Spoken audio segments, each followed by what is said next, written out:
Thank you for being here. We are very excited to see you again. My name is Camila Figueroa, the face behind probably too many emails. I've been with the Institute for the past 3 years and a half, leading and furthering the mission of CTHE. So welcome. I know that the end of the year is fast approaching and that there is competing priorities right now. We're probably all very tired and we all deserve some holidays and some rest. So we really appreciate your presence and your time today. I know some of you may be in need of taking some calls, joining some meetings, sending some emails. So I'll do quick housekeeping. I'll start with the restrooms. One of them is in this floor to your left, and the other one is in the second floor, right next to the elevator. We'll be most of the morning in this room, and after lunch, we'll come back here, provide some introductions and instructions, and then we'll break for our think tank discussions. So for those of you that need to join a call or need a private space, please come to me or to my colleague, Brianna West, and we will get you situated. This session is also being recorded by here, Chris, and we also have Taisha Dorset and Tulu. Tulu is right here taking some pictures throughout the session. And now our folders. So all of you have some folders in front of you. These folders have the program agenda, but it's right here in the screens as well. We also have our CTHE one-pager with additional information on our history, our mission, and you will also find the latest presentation on the 1115 Medicaid waiver. We will have a presentation on the topic, but we know that 30 minutes, it's not enough to cover everything. So we have printed slides here for you. We also have, lastly, this resource guide here, this palm card in both Spanish and English. If you scan this QR code, this will lead you to our CTHE mapping tool, where you can find vetted services and resources, community-based organizations, churches, part of the coalition, and this serves different purposes for community health workers in the room, for patient navigators. This is a resource for you to use and help navigate your clients, community members, and we also welcome you to share these with community members for them to self-navigate services and resources across the city.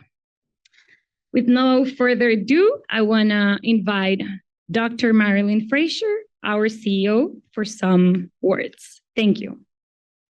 Thank you so much, Camilla. Thank you. So good morning, everyone. It's a pleasure to be here this morning, first to represent the Arthur Ashe Institute for Urban Health and a lot of the work that we do in the community. And it's a wonderful pleasure to be the lead organization for such a great group, such as the Communities Together for Health Equity, CTHE. It was about, I think it was in 2015, Humberto came to my office and he had talked about us doing something more and to improve health equity. We had already had a coalition of community-based organizations that we were working with. And then the opportunity came to mobilize to talk about the district program that was coming down. And at first, when Humberto said, well, yes, Marilyn, we need to do this. I really think that this is important for us to be a part of. And at that time, I was like, okay, yes, so all right. And we sat down and we started writing different things. And we started thinking about the different partners that would come together. And the wonderful thing about CTHE is that it's a collective. Although we serve as a lead organization, it's really people coming together from all these different communities that we serve. And it shows the diversity, not only of our individual communities, but the diversity across New York City. So when we got the CBO planning grant and we were able to work together to do that, we know that the collective is so much more than if we were to work individually. And that's what CTHE is about. And over the years, we have done so much. So much has been accomplished. Our partners have gone on to do great things and continue to do great things. And I would be remiss if I just don't say that in general, we thank everyone because there's so many people in this room that we would not have been here without. All the people that serve on the steering committee, even when we were not funded, they still continued to meet. They still thought that it was important for us to improve health outcomes, for us to change systems, for us to change things around so that the people within our community will get better care. And for my staff, and just a shout out to the people that have done so much of this work. I know it could not have been possible without Humberto Brown. And so Humberto, I really acknowledge all the work that you do. And I really thank you. Thank you for all the leadership that you have provided over the years in this, and you continue to provide. And some years back, we added a new member to our staff that has been phenomenal. And if you know Faven, you know that Faven gets things done. And so we're really grateful for all the work, Faven, that you've done and all the leadership that you provide and you continue to provide. I know that there are meetings that I don't have to go to, but you do them and you do them so well. And I thank you for doing that and taking the leadership there. And then another staff member, Camilla, has done a phenomenal job.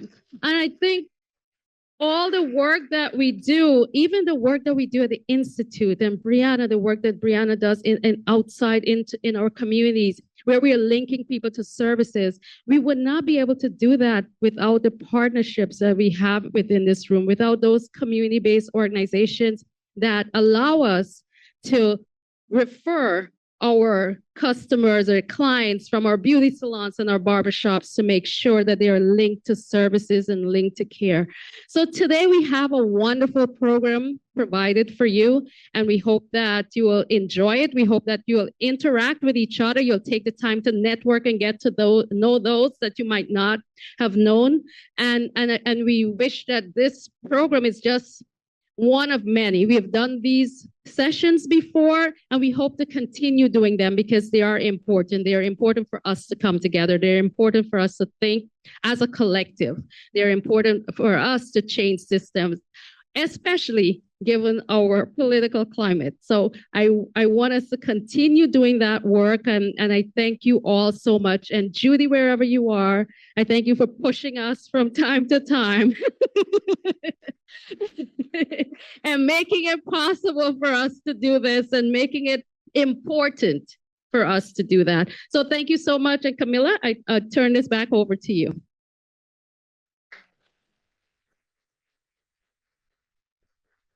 Thank you.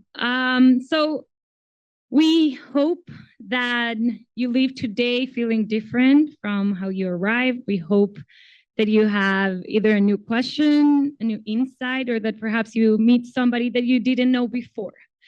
It's warm today, but we want to do a warm-up activity. I'm going to invite Sonia Banks, a really close friend from the Institute, to do an engagement activity. Some of you were already putting your thoughts in that wall with your questions. So I'm going to ask you, Sonia, to come here. Thank you. Yeah, I remember, I have to add to the storytelling. The first time I was in this building, and now was Faven's first week with Arthur Ashe Institute. Mm-hmm. And she was amazing. I was doing this wall of questions. It was a lot more for those of you that were here. And all the stuff was left in the car. And when I saw Faven knew how to figure out how to get to the parking lot, get in the car, get the stuff up and on the walls, I was like, oh, she's a keeper. She is the next generation. So I bring you peace and love as one of the early generation starters of Arthur Ashe Institute. I came in the early 2000s or late 90s, and I just did whatever our former CEO, Ruth Brown, told me to do. I had the pleasure of coming in with Marilyn, and we came in together and hit the streets. And it's been a joy ever since. So part of what I want to do in warming us up is give a lot of gratitude to the fact that we are still in this space, that we're still doing this work. And a lot of our colleagues or teammates may have gone and transitioned into other work or transitioned into another space and place. But I think every now and then we need to just acknowledge that we get to do this. So if you could just resonate with me a little bit, and I do a lot of this finger snap. Anybody got fingers that snap? That we are resonating, that we get to do this, right? To change the trajectory of our tribes and our cultures and our friends and family, because we take the time to think deeply about things that matter, and our community trusts us to do so. I'd like to warm us up in a few ways. One, I want to ask you, because you think about this so much, that I'm going to share with you what you said out in the hallway that I gathered in a few statements. And then after I share it with you, and you all have done this, so if someone's done this, you don't have to do it again. But when I read the reflections back to you, I want you to just tell me in one sentence, if you had to stand up and do a TED Talk right now, what would it be? How many of you have already done this warm-up before? Oh, you haven't? Oh, it's so much fun. So when I tell you what you said, just take that little piece of paper. You don't have to elaborate. You can write it any way you want. You can draw a picture. But what would your TED Talk be back to your community once you hear what you've endeavored to think about today? So we asked 3 questions. I wrote 7. The team pared them down to 3. Thank God. The first one was, what do you hope to learn today? And what you said was, what is the healthcare community going to look like over the next 4 years?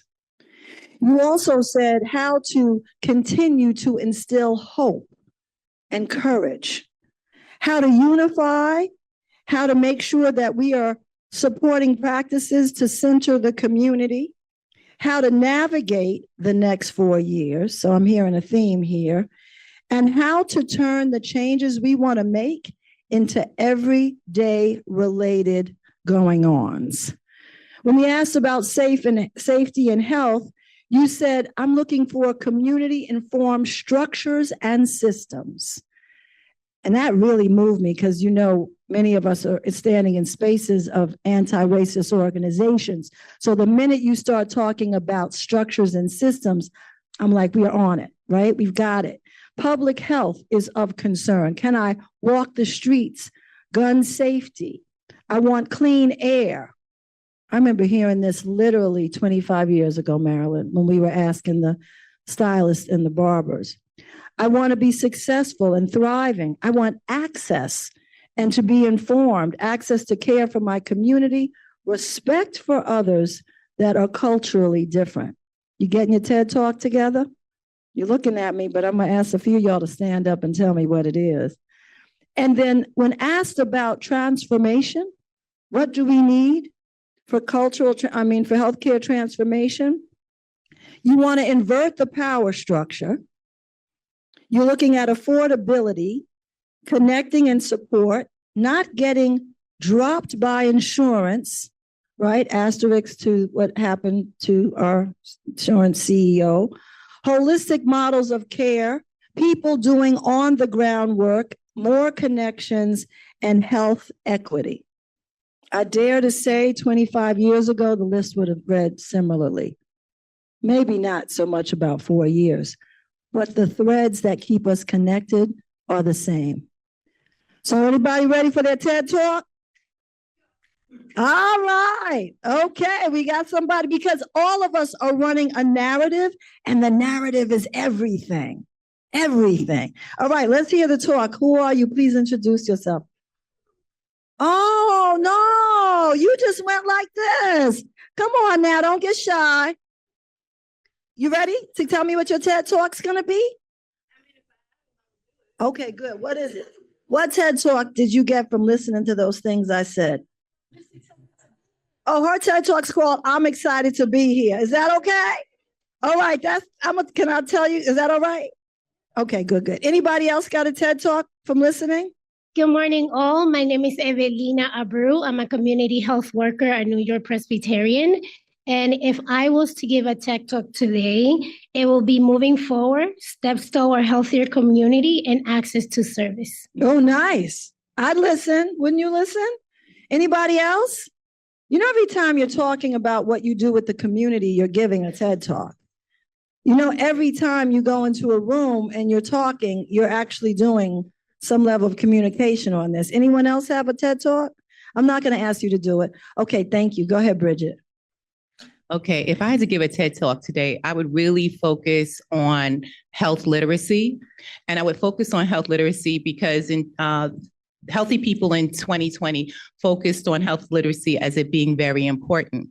But health literacy still matters. In fact, the Healthy People 2030 is now focusing on health literacy, but they want to include health information technology.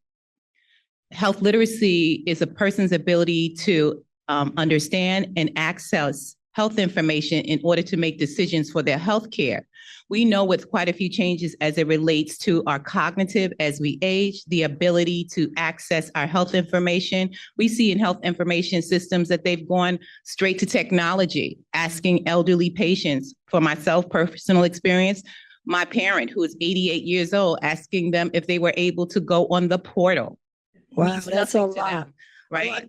So I think we should, in addition to looking at healthcare or health access holistically, but also refocus on health literacy because it still matters. Excellent. Thank you. Bridget actually gave the talk, the intro, the advertorial. Thank you. So that was the warm-up, right? So those of you that have it in your mind, what I really was trying to get at with this engagement is that you already do a TED Talk. Every time you're talking with and for and from your community, you're holding their narrative and story. And so we always need to be ready to stand up and deliver what we're talking about, particularly in the new future. So thank you very much, Ashe. I appreciate it. I'll see you all later on.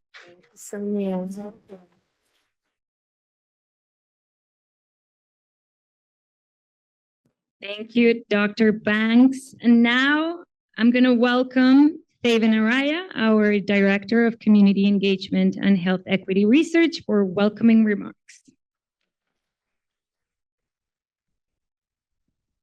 Good morning.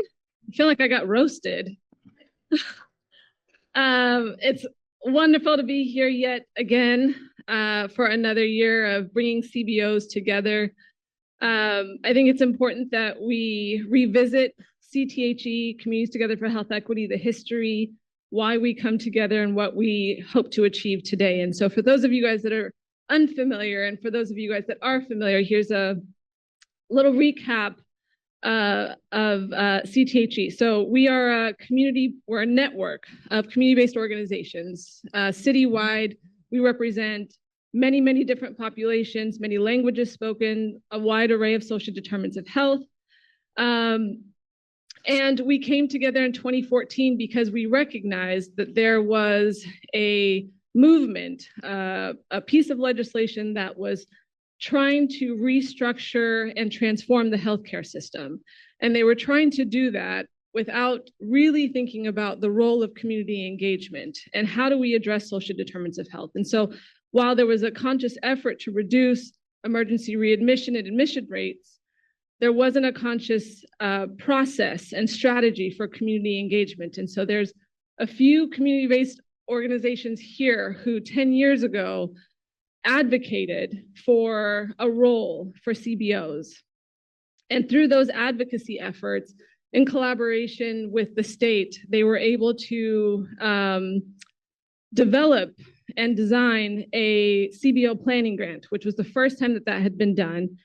And it had set the roadmap for where we are today. And those planning grants started in New York City. It was the Institute, the Arthur Ashe Institute was awarded, and it set precedents for the rest of the state. And that grant allowed for CBOs to come together to strategically plan what does a strategy look like for community engagement in healthcare. Oftentimes, those two things are siloed. We think about healthcare, we think about clinical care, and we think about social services and community engagement separately. But we also know that they influence each other, and we know that social determinants of health play a huge role in health outcomes. And so through those advocacy efforts, CBOs came together. A lot of these key partners are here today. If you were part of those efforts, I'd love for you to raise your hand. Yes. So congratulations.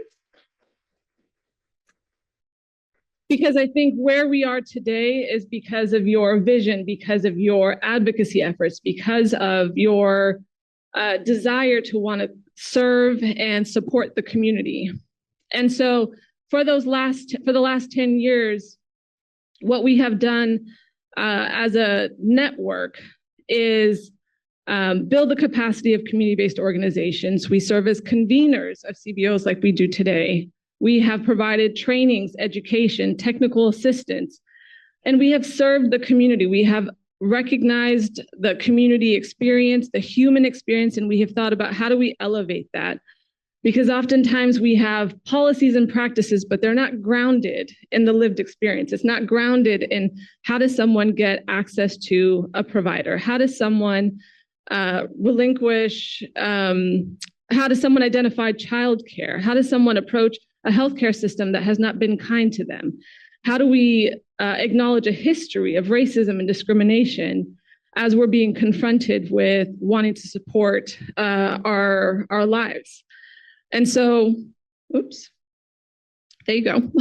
And so over the last 10 years, we have set the foundation for what I would like to say we're calling the social care networks. It's a network of community-based organizations who are trying to transform a healthcare system that is more responsive to community needs. And that is complex, it's messy, but it's a basic right? And so we want to ground today's conversations in that healthcare is a human right. It's a basic right. And right now, on multiple fronts, it's being threatened.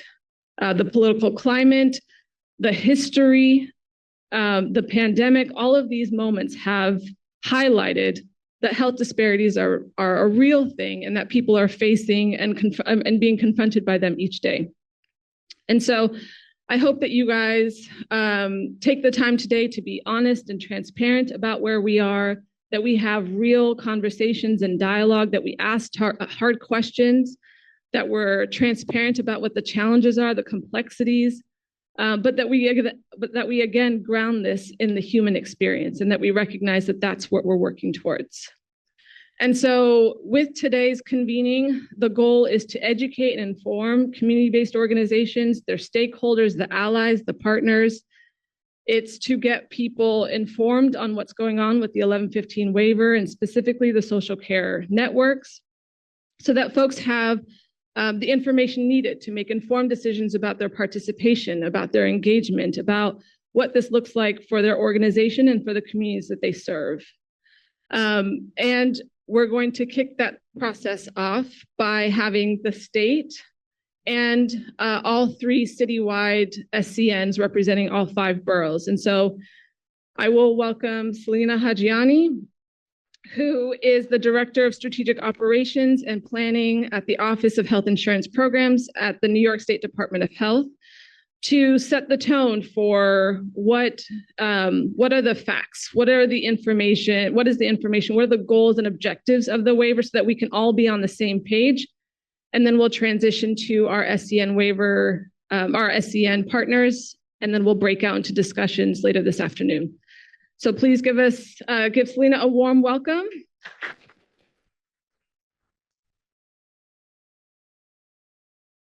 Hi, everyone. I'm Selena Hajiani.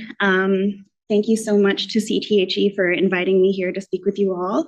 And thank you all for coming here to listen and engage in this conversation. So I wear 2 hats at the Office of Health Insurance Programs, which is the office within the New York State Department of Health that houses our Medicaid program and our Child Health Plus program. I am our Director of Strategic Operations and Planning, and I am our 1115 Waiver Director. All right. But as Sonia had mentioned earlier, you know, it is such a pleasure to be able to work on all of this. And it has been my true pleasure to be able to lead the development, negotiation, and implementation of our New York State Health Equity Reform Amendment, which I will be talking to you about today. So, you know, our main goal here is to move to a more equitable and integrated system. For example, moving from a fragmented system where physical health, behavioral health, and social care are separate to one where everyone is working together in collaboration with each other. So the goals you'll see on these slides also include improving workforce resiliency and capacity, reducing health disparities, and increasing health equity through measurable outcomes and quality of care. So, you know, at the state, we talk a lot about measurement, outcomes, and workflows, but really what we're trying to do is to improve care for our Medicaid members, regardless of their unique situation or circumstances. You know, for example, I myself, you know, I am a woman. I am a first-generation American. I am dropping things all over the floor. I am a breast cancer survivor, and I am a former Medicaid member. There were two different times in my life where I was a Medicaid member myself. So our goal here is to ensure that regardless of your circumstances, of your identity, that you will receive, or that our members will receive, the highest quality care. And, you know, while I'm been asked to come here to talk about the waiver, you know, I'm really here to ask you all for your help. We need your help to make this a success, to make sure that, you know, our members receive the care that they need in the way that they need, that is responsive to their cultural needs, physical needs, et cetera. You all interact with our members every day. You understand their needs and the barriers that they face. So we need you to help to make these goals a reality. So a little bit of history on our 1115 waiver. It began in 1997. It started actually called the Partnership Plan, is now the Medicaid Redesign Team 1115 waiver. The goals were to improve access to quality of care and also to expand coverage. As the CTHT team has talked about, in 2014, we had the Delivery System Reform Incentive Payment Program, or the DSRIP program.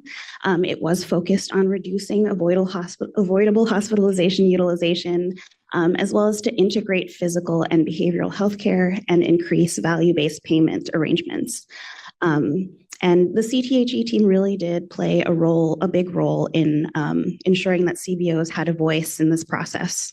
And, you know, we had to sort of started to integrate social care through value-based payment arrangements, but it was very limited. It was different across the state. It was different depending on who your managed care organization was, et cetera. So we really took the time to reflect on our experience here and to build on that experience and figure out, you know, how can we better improve access to social care services and provide whole person care? And how can we better support CBOs in this process? And so that leads us to our New York Health Equity Reform, or NYHER Waiver Amendment. This was approved in January of this year. It is a $7.5 billion package. And the goal for the waiver is to advance health equity, reduce health disparities, and expand access to health-related social needs services, or HRSN. This is what CMS calls social care or social determinants of health. So we are using their terminology here. So across the country, there are many states that are also seeking to provide health-related social needs services. There are 25 states that have been approved or have pending 1115 waivers. For those of you that are not familiar, 1115 waivers provide states the ability to implement innovative projects that are not otherwise allowable under Medicaid laws or regulations. So, there is a growing movement across the state, or across the country rather, to implement these services, to focus on health equity. It's being implemented differently in different states. Some are taking a regional approach, like here in New York, and some are taking more of a statewide approach, like California. So these are the different components of our waiver. The social care networks, which I will go in depth on in a little bit. We also have population health programs. We have a Medicaid hospital global budgeting initiative, which is funding for financially distressed hospitals to improve quality, access, and also to transition to a more stable global budgeting model. We also have our primary care delivery system model, which is increased funding for primary care through our patient-centered medical home program. We have a health equity regional organization, which will be an entity that will work across the state to convene stakeholders in each region to help us to understand the barriers and access, quality, workforce that each region is facing. We know that it's different in New York City than it is in Buffalo or in Albany or in Rome. So we really want to hear from you all and from all of the stakeholders in the region to really understand how we can help to address these issues and to help inform the state's health equity plan. Also, very excitingly, we have continuous eligibility for children up to age 6, which we were approved for just a few weeks ago. So we'll be able to provide continuous coverage for children in Medicaid and Child Health Plus until their 6th birthday. We also have 2 workforce programs. The first is the Career Pathways Training Program. This will provide free tuition, support services, and connection to careers for individuals who are looking to advance in the healthcare, behavioral health, or social care workforce, and to those who are sort of newly entering the workforce. We're really excited about this program, and it's starting up, it's being administered by 3 different workforce investment organizations. We're already starting to get some enrollment. And then finally, we have the student loan repayment program, for which there are 5 different titles that are eligible for repayment of their student loans. Both of these programs are intended to address high need positions across the state where there are severe shortages. This includes psychiatrists with a preference for child and adolescent psychiatrists, community health workers to help build capacity for the social care networks, social workers, nurses, etc. So now our social care networks. So what is a social care network? These are regional networks of community-based organizations, providers, and other partners that will deliver and coordinate health-related social needs services. That includes screening, navigation, and housing, nutrition, and transportation services, which I'll get into a little bit later for our Medicaid members. As I guess Sonia mentioned, as someone had noted on the wall, interested in community-informed systems and structures. And that's really our goal here, is to have these entities be informed by the communities, by the needs of the community, and to be able to effectively address those needs. So here is our vision for the social care networks, to identify unmet needs of our Medicaid members and help navigate them to services. Each member will be eligible for screening annually and navigation. And the screenings will happen once a year and also upon major life events. We would be using the Accountable Healthy Community Survey, which is a CMS screening tool that we've adapted for New York State. We are looking to reach a broad population across the state through the SCNs and the community-based organizations.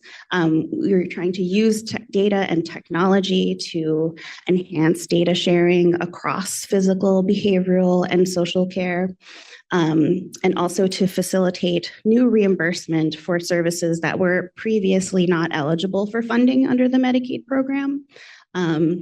These are the nutrition, transportation, case management, et cetera, services, which I will go into, and then also to reduce disparities and advance health equity, as we've talked about. So these are the social care network lead entities. We had a request for application process earlier this year, and these are the 9 awarded social care networks. Organizations will be able to join multiple social care networks depending on the regions that they serve. And we'll hear from 3 of them today who represent the downstate region from Public Health Solutions, Staten Island, Performing Provider System, and Somos right after I'm done. So this is our member journey. As I mentioned, each member will be screened, and all members will be eligible for navigation to existing state, federal, and local services. So the navigation occurs through the social care navigators. They will be able to do an eligibility assessment, and the screening and the eligibility assessment will be integrated into the social care network's IT platform to expedite the screening and navigation process for our members. The social care navigators can be employees of the social care network lead entity or of an entity contracted with the social care network. This could be a CBO, a healthcare provider, a behavioral health provider. Then from there, they will be navigated to services. So if they will be navigated to the enhanced services if they meet certain criteria. This includes being enrolled in managed care, meeting certain target populations, and meeting the clinical criteria for each service. Otherwise, individuals will be navigated to existing services such as SNAP and WIC.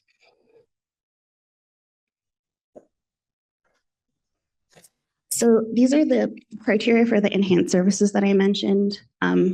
So first, the individual would have to demonstrate that they have a need for one or more social care need. So this is housing insecurity, food insecurity, lack of transportation. Second, they would have to be enrolled in Medicaid managed care. And third, they would have to meet one or more of the enhanced service population criteria.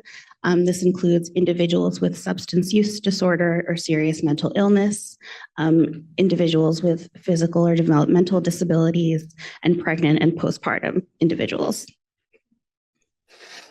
So this is an overview of the social care services. So we have the screening services, which everyone is eligible for, the navigation services, and then the enhanced services.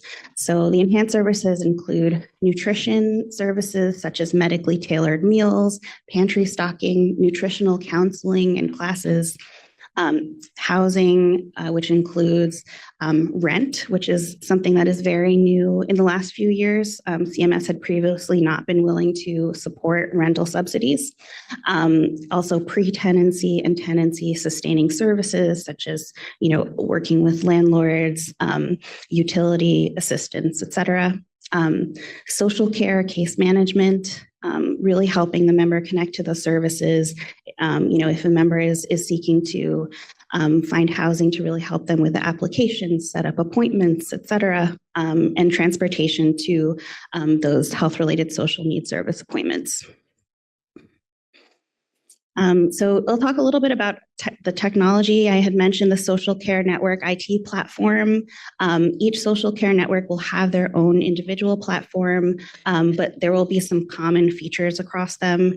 This includes an embedded screening tool, eligibility assessment, capacity for navigation and closed loop referrals, a database of the regional social care providers, the capacity for fiscal management and billing, as well as training and technical assistance. So this is the payment flow for the services.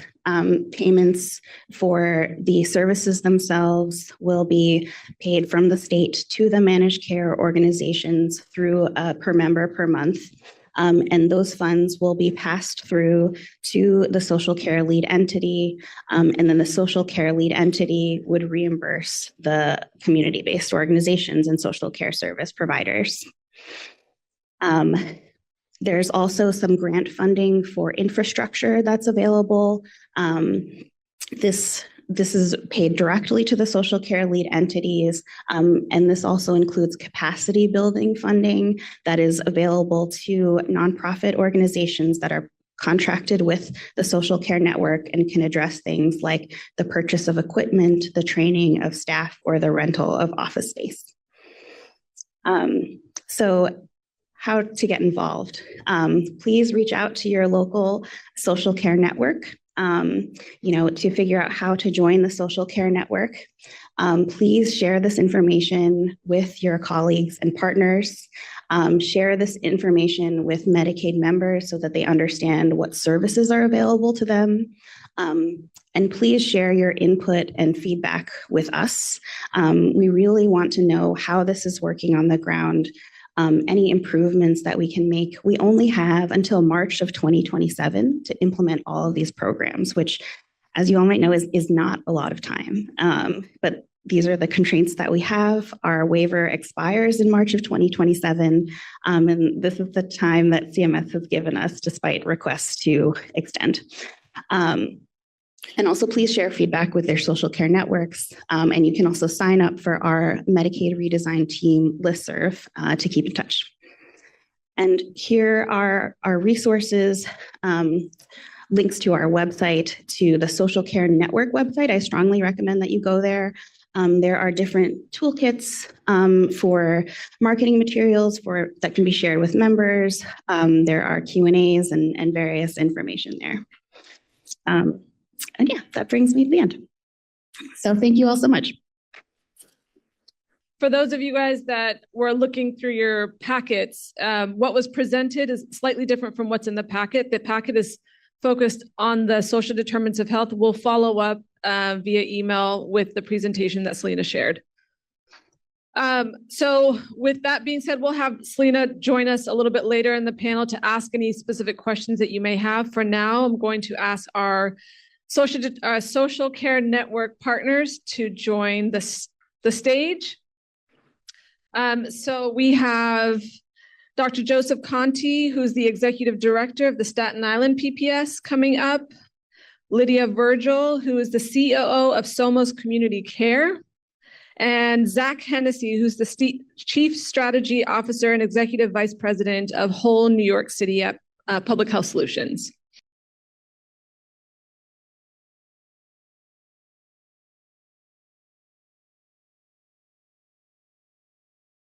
Thank you for joining us this morning.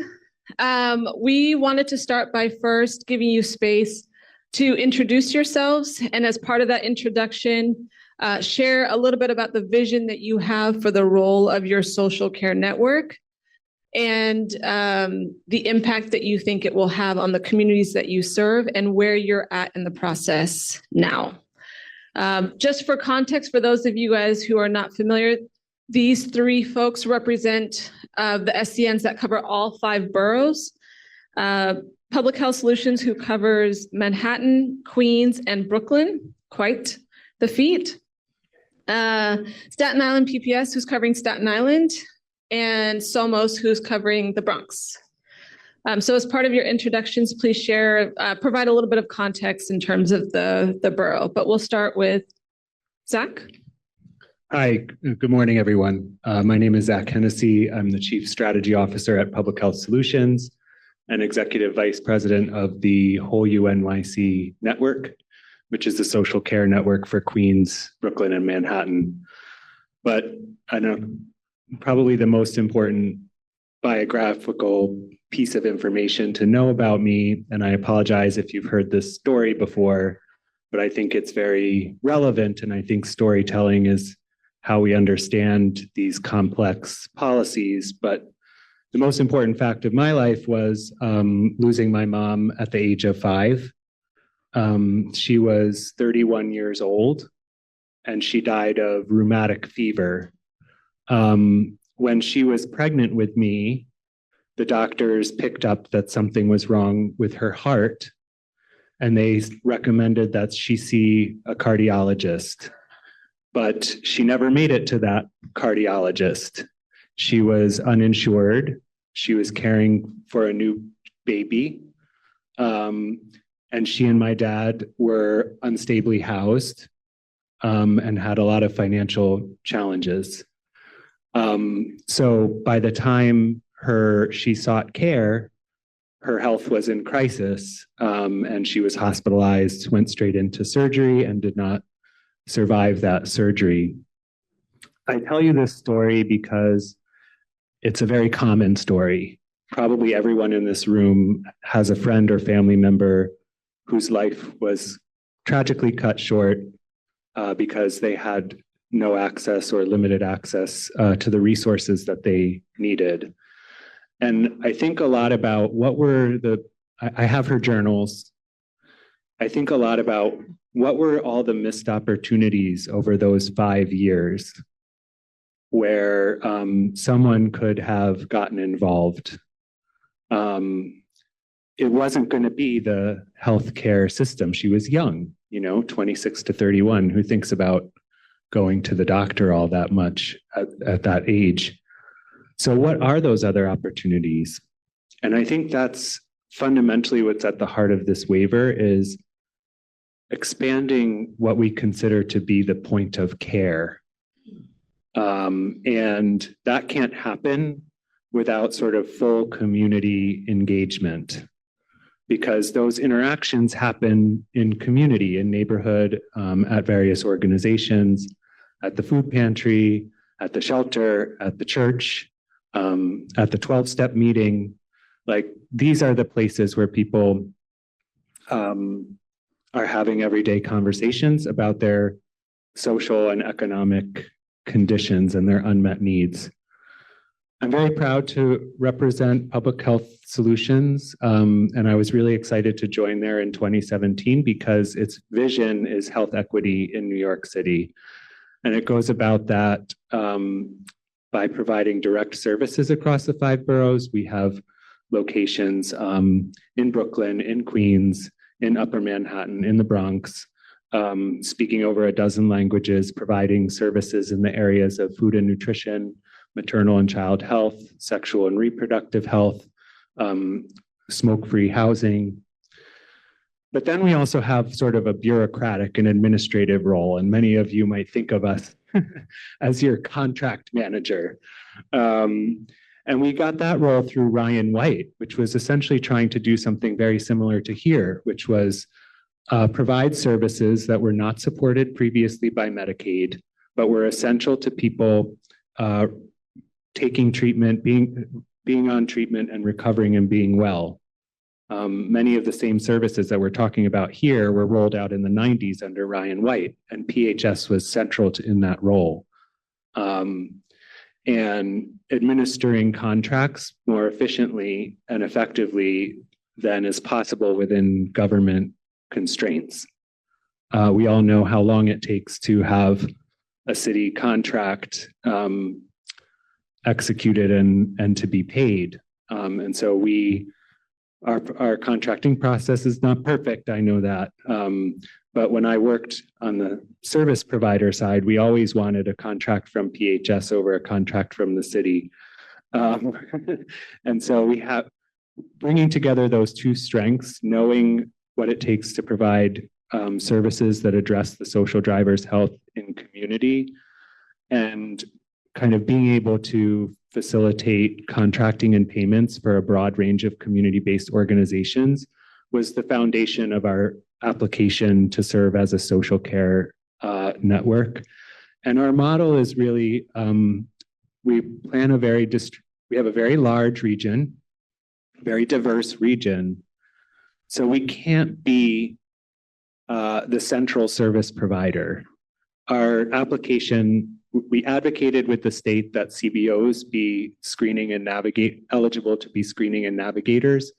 Like my story indicated, that screening and navigation has to happen outside the walls of healthcare. So we advocated for CBOs to be able to do that screening and navigation in addition to providing the enhanced services on the fee schedule. And our model that we proposed in our application was a navigator of last resort. So what that means is that if there are referrals that come in from managed care or from healthcare directly to the social care network, we will support those members and patients who come directly to us.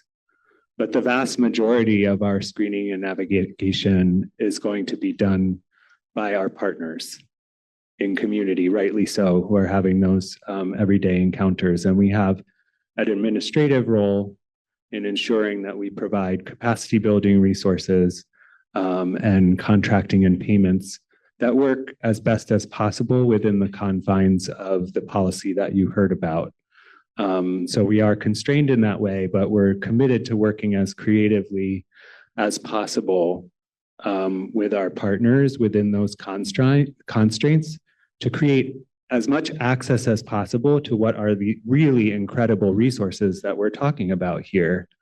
6 months of rental assistance, missed utility payments, mold remediation for people who have chronic conditions, non-medical transportation.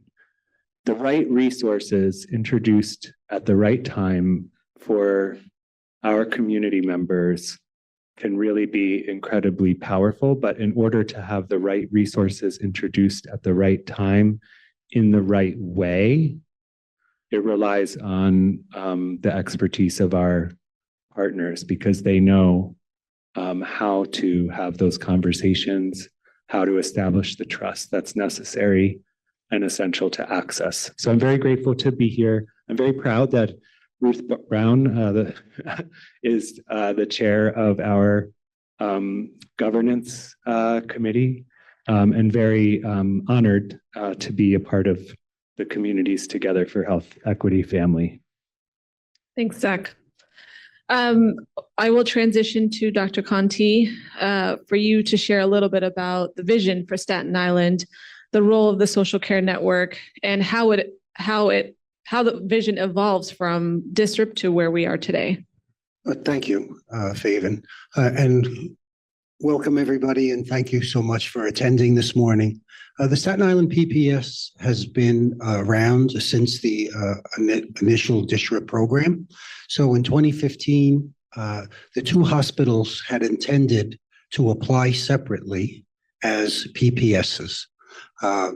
Competition is ingrained in hospital blood, and their idea of cooperation was no further than the Canadian border from here. The community-based organizations called a meeting, and I was working at Staten Island University Hospital at the time, and they invited the two CEOs to attend a meeting. And my boss called me because of my involvement in strategic planning and quality and program development, ambulatory care, and Richmond University Medical Center showed up with their team, and 200 community organizations were in the audience. And when we walked into that room, I could tell you right now, everybody's jaw dropped.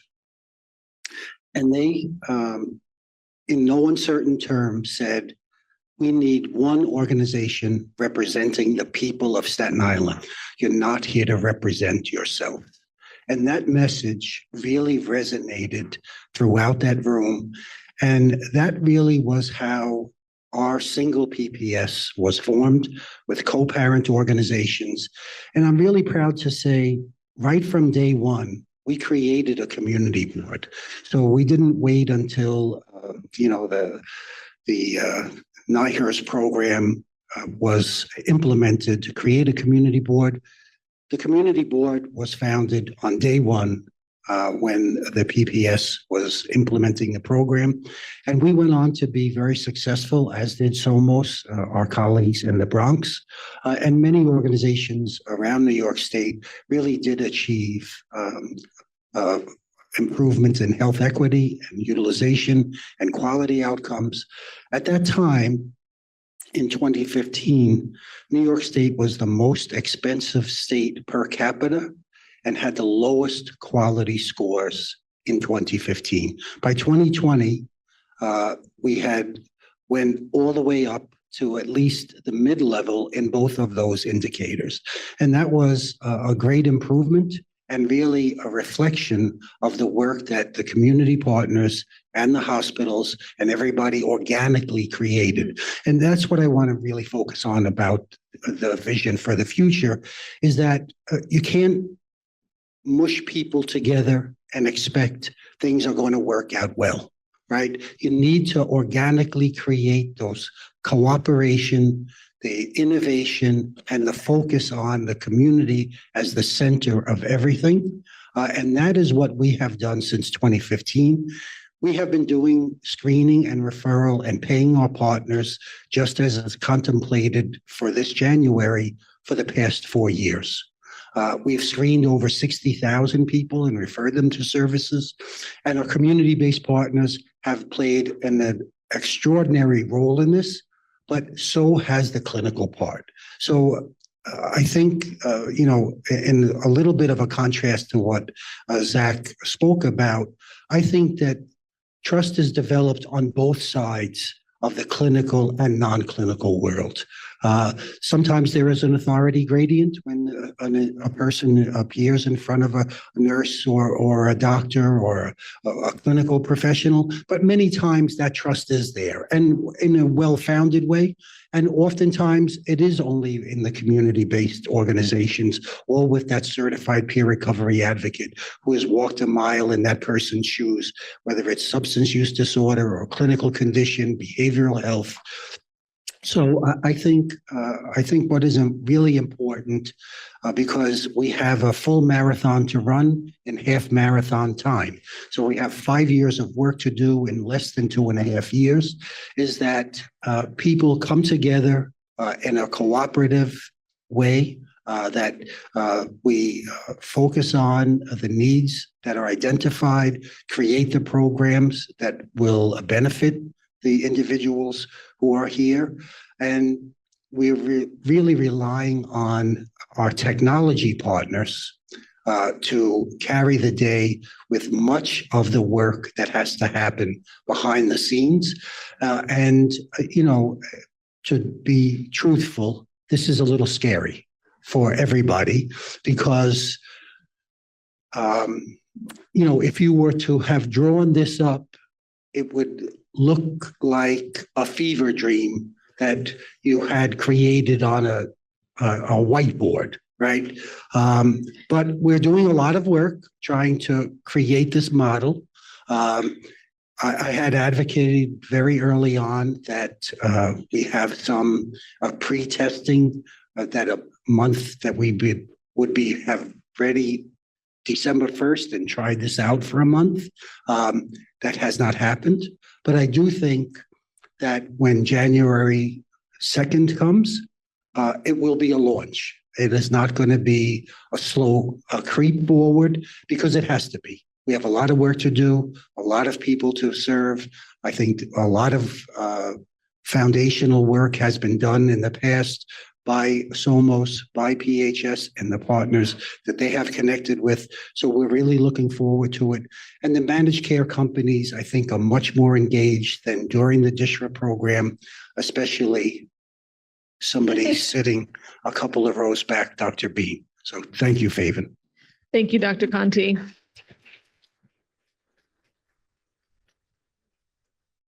I want to hear from you, Lydia, what the vision is for SOMOS. How has that evolved or been sustained from the work that has happened in previous years, and where are you guys at now? Good morning, everybody. I am Dr. Lydia Virgil. I am the COO of SOMOS Community Care. I have been with Somos Community Care since it was a thought. When Jason Helgerson, the then Medicaid director, started presenting the DISRIP project, and we came together to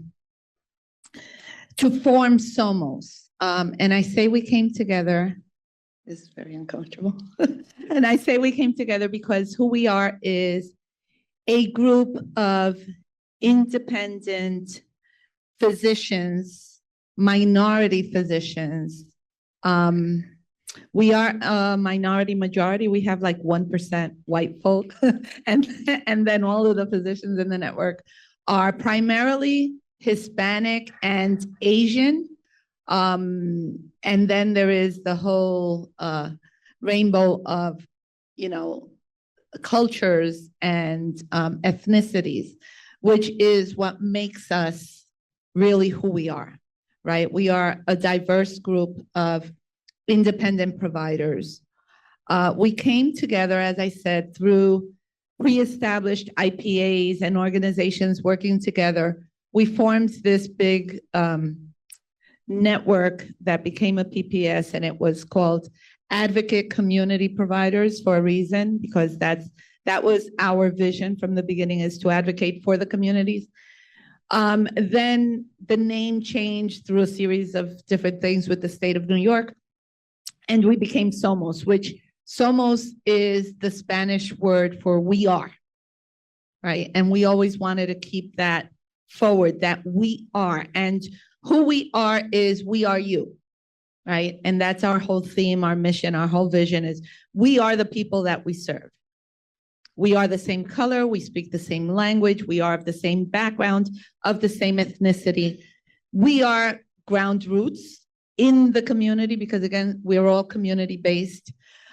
So for the DISRIP project, as a PPS, we came together, again, as I said, all of these physicians, but also the specialists, also the hospitals, we incorporated into our PPS. As a matter of fact, there were hospitals that had applied to be a PPS and got rejected, and we brought them on board to be active members in Somos. And so we became this huge PPS with our community-based organizations because we never had to go and find per se, go out and find the community-based organizations. Because of the fact that we are who we serve, we were already in the community. We were already doing this work. And because of who we are, our patients, the people in the community trust us. So when they get an eviction notice, they'll come into their PCP's office or their community-based organization who's right next to our physician office or the hospital, and they'll say, what is this letter that I got? I got this letter, I don't understand it, what am I supposed to do? So our providers have been doing this work, as Joe said. We've been doing this work since 2014. DISRIP officially started in 2015, but in 2014, we were already there and we were putting together the network, and we were already the people working with the community. Because as you all probably know, you are the first person that knows of the person's need in the community because they go to the trusted source. So we have been fighting this trusted source battle, so to speak, to where everybody needs to count and everybody needs to be taken into account. So during DISRIP, as Joe said, it was a great time because we finally had resources to be able to better people's lives. And very early on, because of who we are, we understood that you could not have physical health without social health, without mental health. So our whole PPS was devoted to bringing these three aspects of a person together, never separating the physical from the mental, from the social, because our focus is well-being, and well-being goes beyond health. It's not just health, it's health and well-being, and in the end, it's well-being, right? Your physical, your mental, your social situation. So we've been able to make those strides throughout DISRIP. So much so that when we got to March of 2020, which is when DISRIP officially ended, what did we start in March of 2020? Do you remember? The pandemic. So the pandemic hit, and because of who we are, because of who we were and who we were working with and for, when the pandemic came, we were able to, on March the 16th, when the city of New York shut down, we opened up our first testing site. And it was at the New York Stock Exchange because the exchange was going to shut down, which meant that the economy was going to shut down. And we worked all night, the 14th and the 15th, to stand up a screening and a testing module that would work so that the economy would keep running. From there, that Wednesday, which was then the 18th, we opened up testing at the Aqueduct Racetrack. And we ran the Aqueduct Racetrack testing, but there was still a problem. And the problem was that at the Aqueduct, it was it was mobile. You had to be in your car, you had to go, and that was all the way out in Queens. So our poorest people, which tend to be the Bronx County is one of the poorest counties, and those people couldn't get testing. So we opened up a testing site at Lehman College. But again, we had the same problem, right? It was all drive-through. You had to go in a vehicle. So we found that our people in our community were having to hail a taxi, get in a taxi, go get tested, and then get out of the taxi as soon as they were at the door of Lehman College. And then that meant an added expense for people that already weren't working, couldn't afford it. So then we opened up the first walk-through testing site, also at Lehman. And then because we had so many community partners, we started opening up testing sites at all the community partners that would host us at street corners and parks and wherever we could open up a testing site, churches, synagogues, Hindu temples, everywhere that we could throughout the city. Then we did the testing in the schools, and then came vaccination.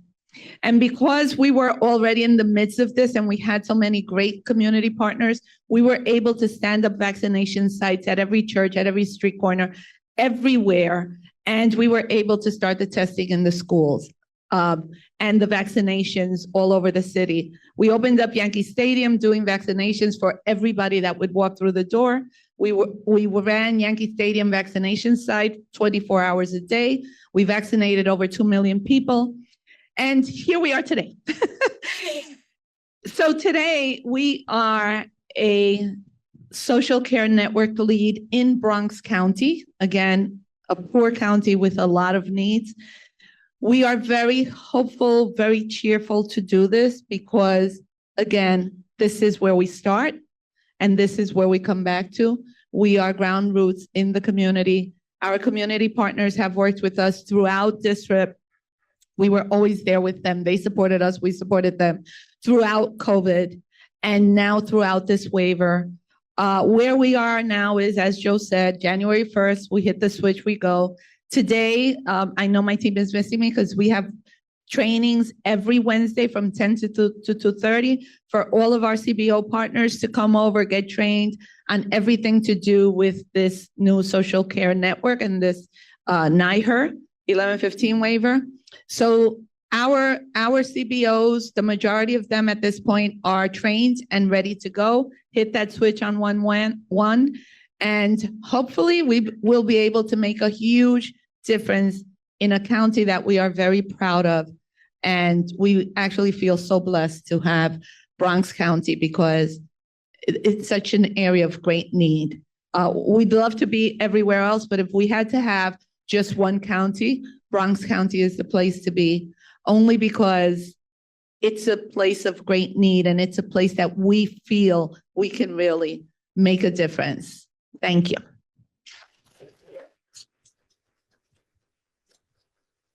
Thank you, Dr. Virgil.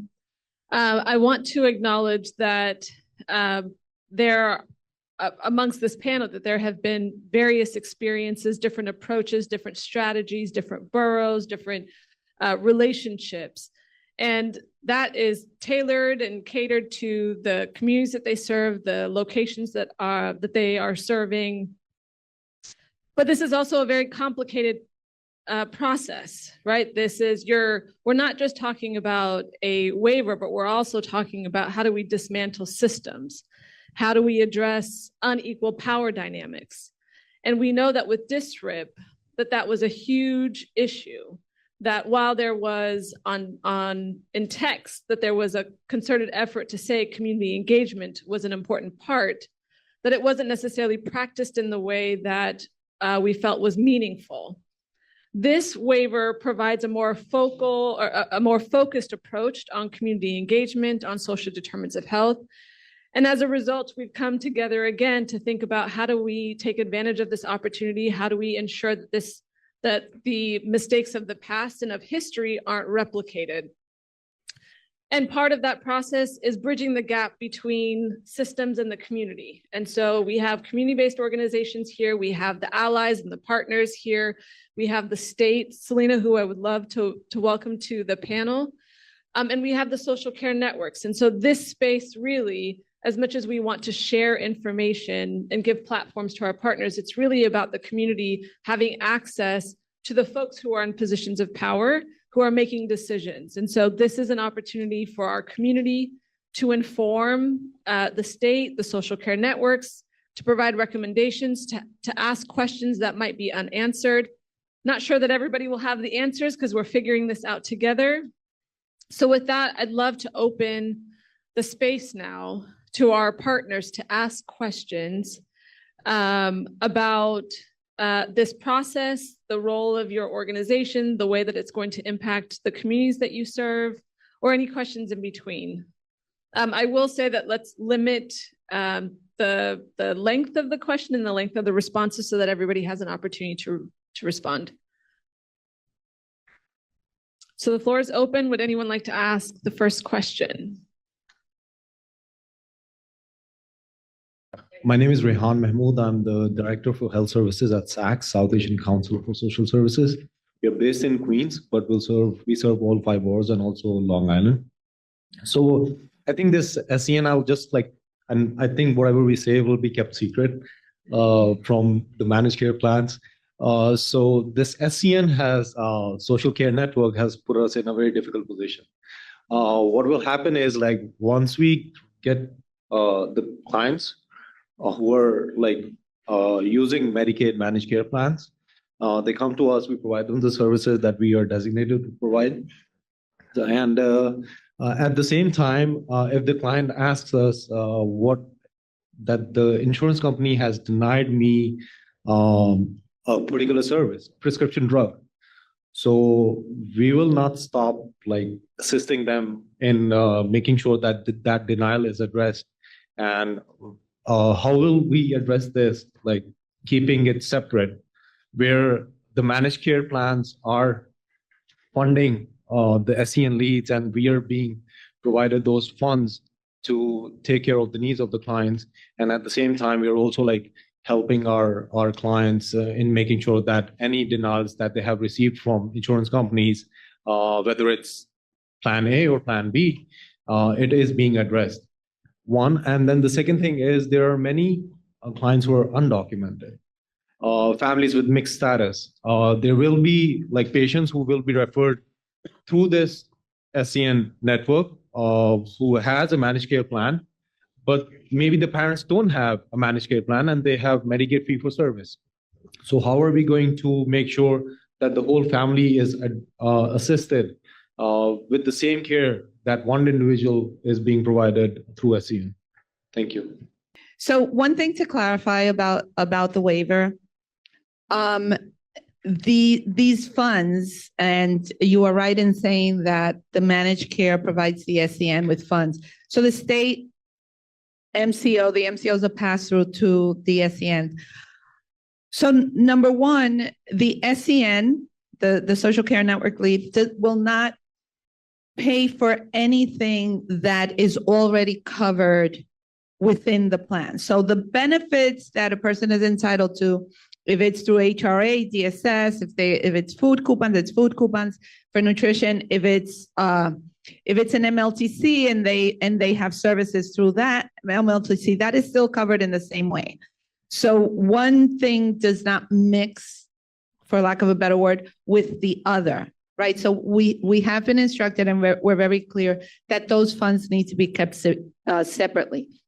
What we provide are enhanced services above that. If there is something that the person is entitled to that is not currently covered by a health plan. So I will give you an example, for instance, just a brief example, a child with asthma who's not on an MLTC, but who lives, maybe I'm doing Bronx County, so I'll use Bronx, lives right off of 95, right? And the smog is creating difficulty with the asthma that doesn't get better. And it's the summer, an air conditioner can be provided so that now the child is not breathing in the smog. The child tends to get better with his asthma. That is something that the health plan per se, under the plan that he is in, may not cover, but that the SEM will cover something like that. So we'll cover something like that. We won't cover his doctor's visits. We won't cover the hospital. We won't cover medications because that's not within the scope of what the SCN will cover. With the undocumented, it is difficult. It is tricky, but these are Medicaid funds, so we have to stick to Medicaid rules. But understand that children under 6 are usually eligible for Medicaid, even though they may be undocumented. Undocumented folk over 65 are eligible for Medicaid. And this program covers every Medicaid recipient. It doesn't matter what form of Medicaid they have, whether it's a dual, an MCO, straight Medicaid, whatever it is, it's covered. But as far as helping the family, if the child is covered and you need home remediation, mold or whatever, that'll be covered for the home. So the parent is covered only because it's not, you don't cover a home per person, right? If we cover the home for the one, it's covered for everybody. So there's certain situations like that where you can help the family, even though the mother and the father may not have Medicaid because they're undocumented.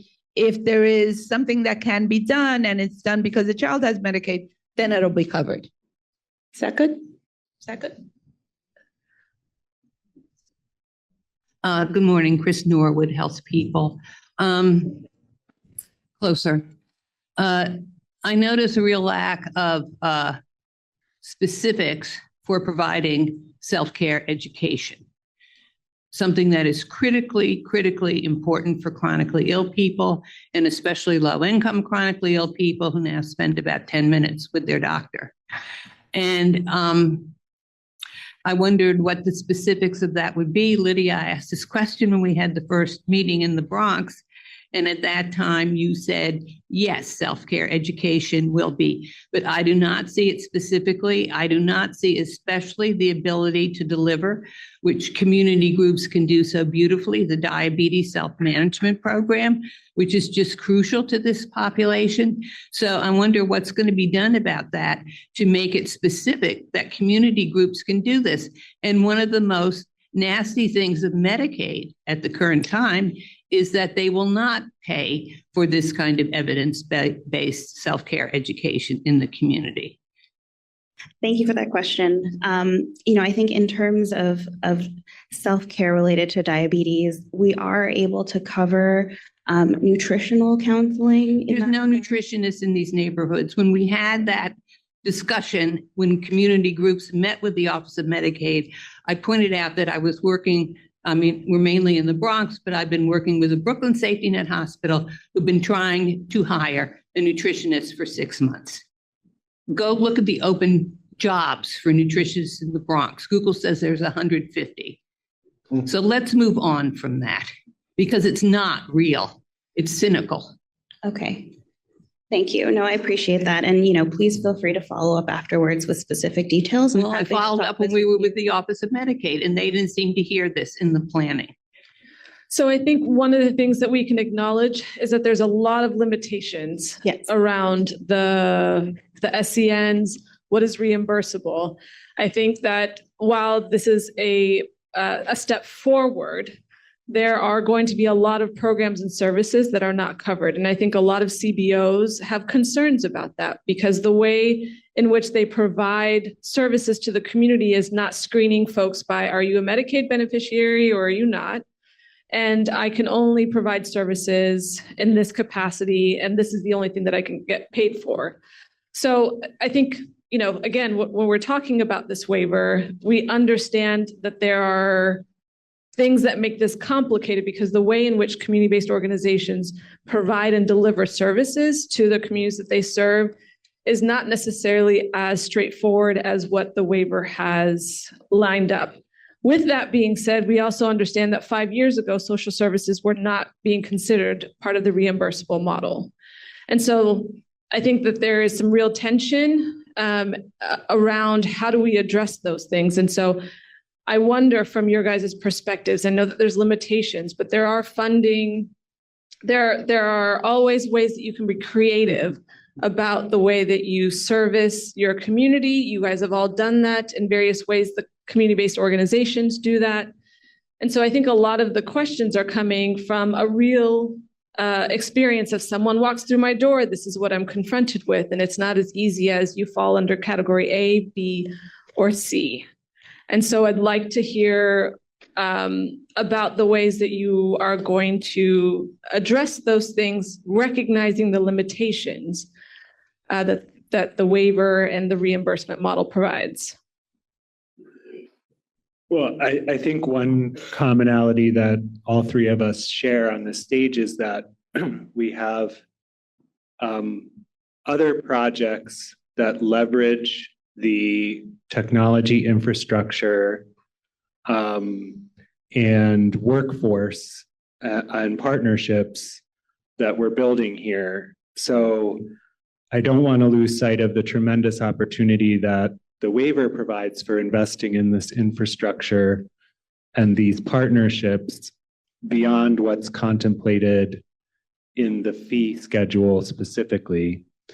But then even when you look at the fee schedule specifically, a lot of the conversations that we're having with our community-based organization partners right now as they are thinking about what they will have in their funded scopes of work is how do you, with the navigation workforce that you have or the current portfolio of projects that you have, how do you integrate some of what's on here to better support you as an organization? And one thing to keep in mind as you're looking at this fee schedule is that there are various kind of, there's navigation, there's enhanced care management, there's pre-tenancy, tenancy transitional, tenancy sustaining. Those are all incremental units of time that you're spending with a person. So you want to optimize the amount of time that you can spend supporting people via this fee schedule to gain access to the services. And that can include gaining access to the various other programs that your organization provides, the various other programs that are in the community that people need. So yes, there are great limitations to what's on this fee schedule, but our focus right now is working with community-based organizations to optimize what's on there in terms of how much time they can spend with an individual and with a family addressing their unmet needs. So let me add to that because, and for those of you who don't know Chris, she's a fierce advocate for diabetes, as she should be, because it is one of those insidious conditions that takes an incredible toll over time with the community in heart disease, vision loss, amputation, cardiovascular, and I think it is really misfunded and misunderstood about how it should be leveraged in this particular program. But that being said, everybody on this stage from the SCNs has been very creative in coloring outside the lines. And while the statute of limitations is not up completely with the district program, I would say, well, there was a mandate to only spend 5% in community-based organization expenditures.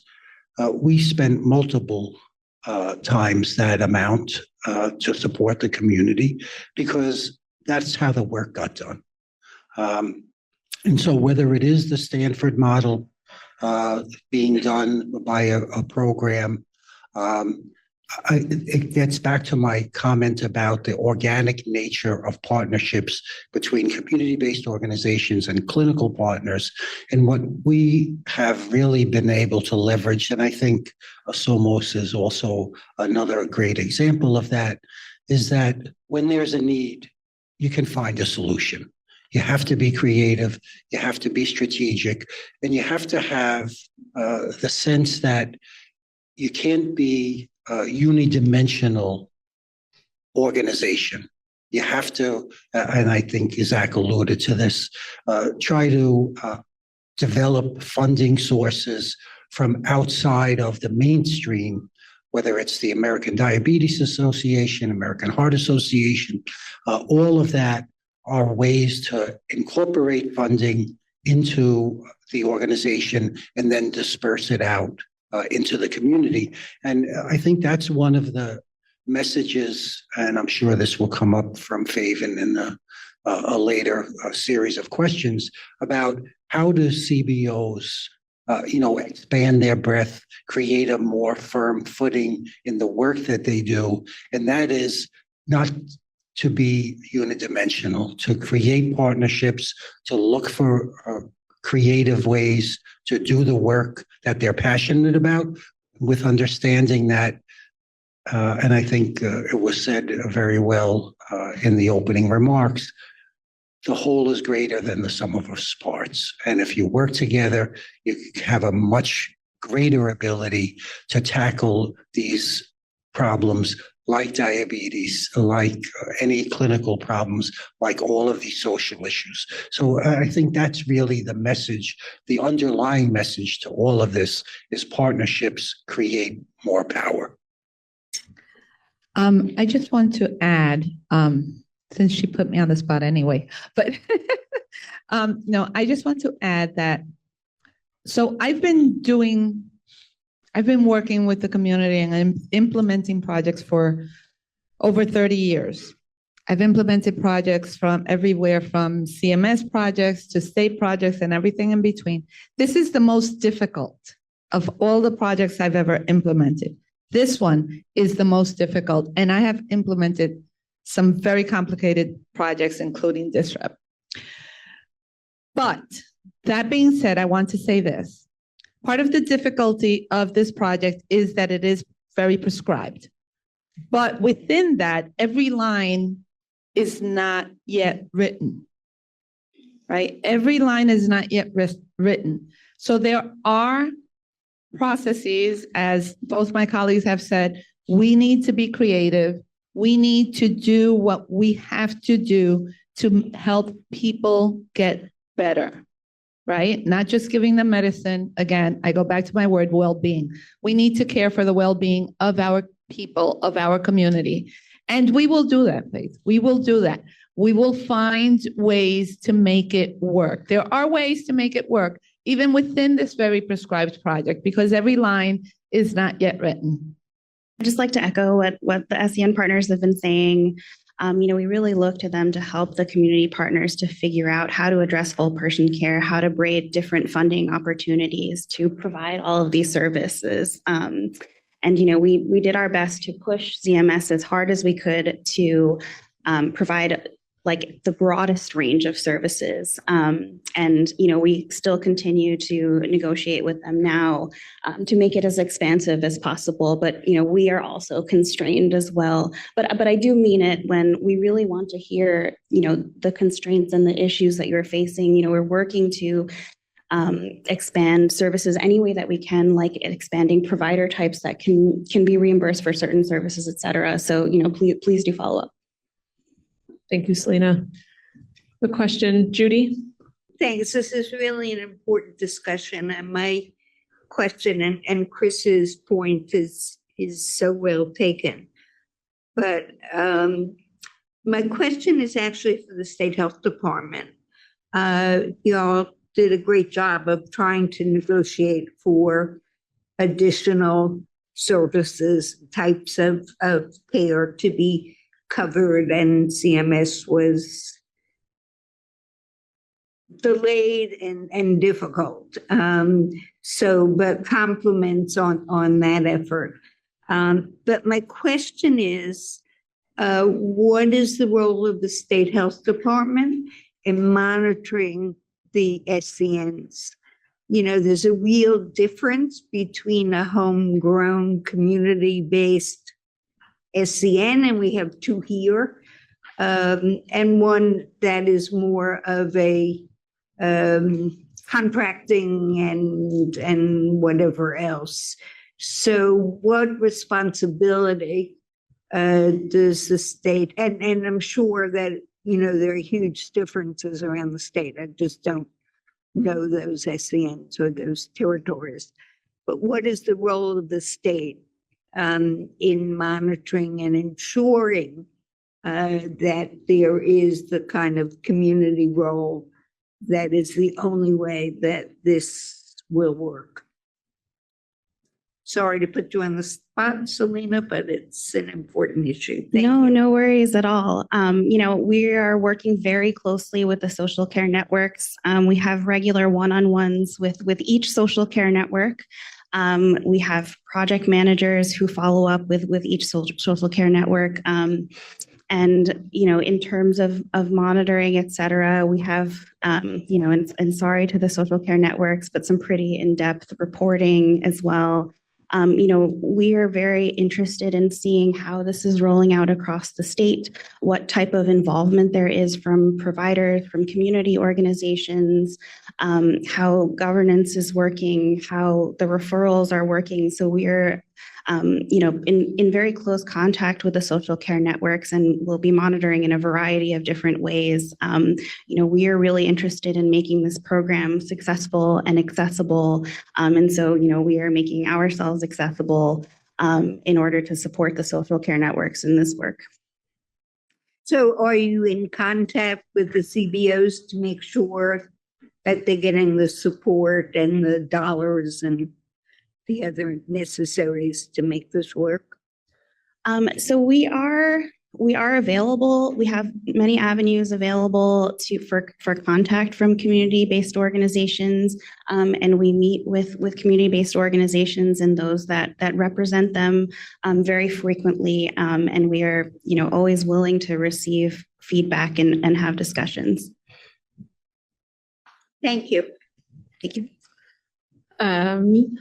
Okay, so in the blue, and then these next, I'll get to you too. Hi, Arima Jacobs, and I survived this RIP. And that implementation, actually on the provider side there and at one of the large health systems here in the city at the beginning, and then toward the end from one of the nonprofit payers here in the city.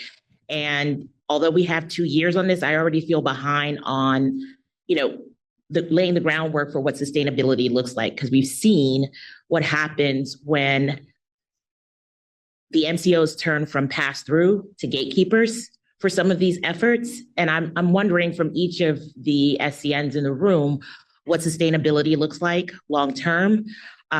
This is essentially grant dollars, and you'll see a ton of commitment and a ton of people seeing opportunity while those dollars flow. When they stop flowing in 2027, you know, what does this look like? Because we're asking a lot of CBOs to transition and to pivot and retool for what this is supposed to be when those dollars expire in 2027. So I would love to hear, you know, what you guys are doing to lay some of the groundwork now in the 2 years that we have, the running 2 years that we have for sustainability. So thank you for the question. Okay, so I'm going to answer from what I know from the 1115 and who we are and what we've done. So the goal, as it is stated in this 1115 waiver, is value-based payment system. So it's to have a value-based healthcare system in which you take into account all of the person's factors that influence health, hence the health-related social needs, right? So maybe to clarify, we used to talk about social determinants of health, right? SDOH. the reason we now say health-related social needs is because the social determinants of health refer to a situation that is a community situation that is a driver of health community-wise. Health-related social needs is pertinent to the person. So they've made it now more personal, right? And it is the person that you help the community, but it is the person, one person at a time. With that said, back to value-based care. The goal is to reach value-based care, to show, this is kind of a demonstration project, to show how handling effectively a person's social needs will bring down costs and will lead to better well-being for the person, for the community at large. Somos, for instance, has been doing this, has been addressing social determinants of health, health-related social needs for the past 2 years. We have a value-based care system that we came up with during DISRIP, right? That was the goal of DISRIP. And so we established it.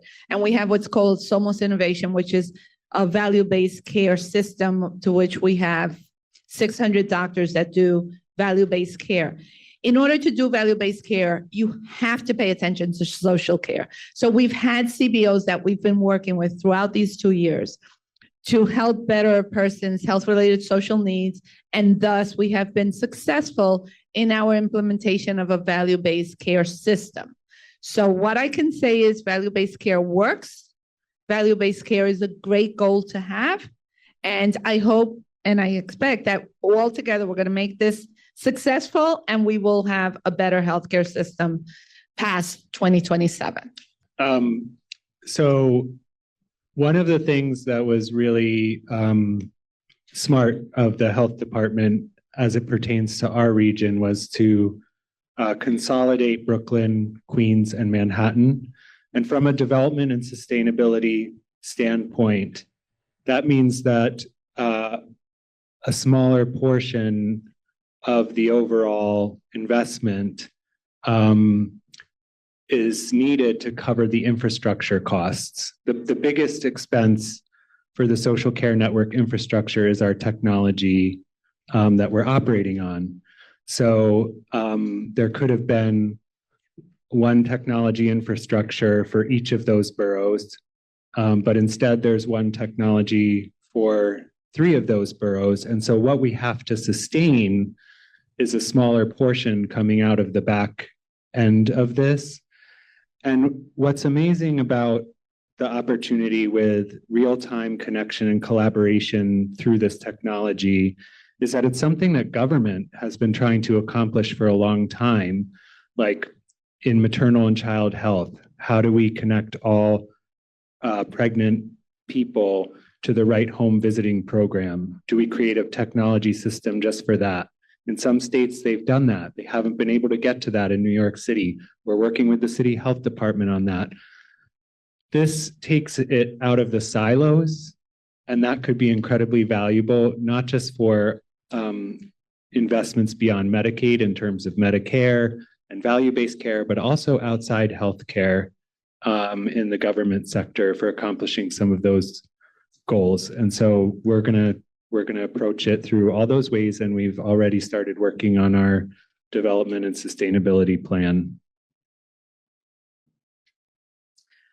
I also want to add to your question, just in an acknowledgement that also the political climate has shifted.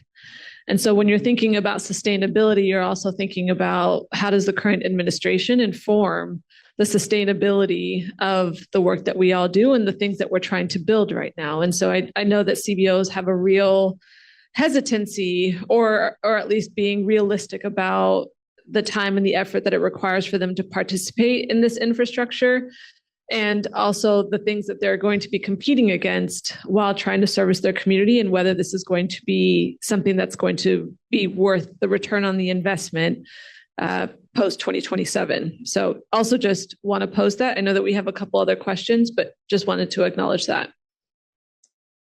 Yes. Hi, everybody. Jamila Hoy Rosas. I'm the head of population health at Ronald McDonald House, New York.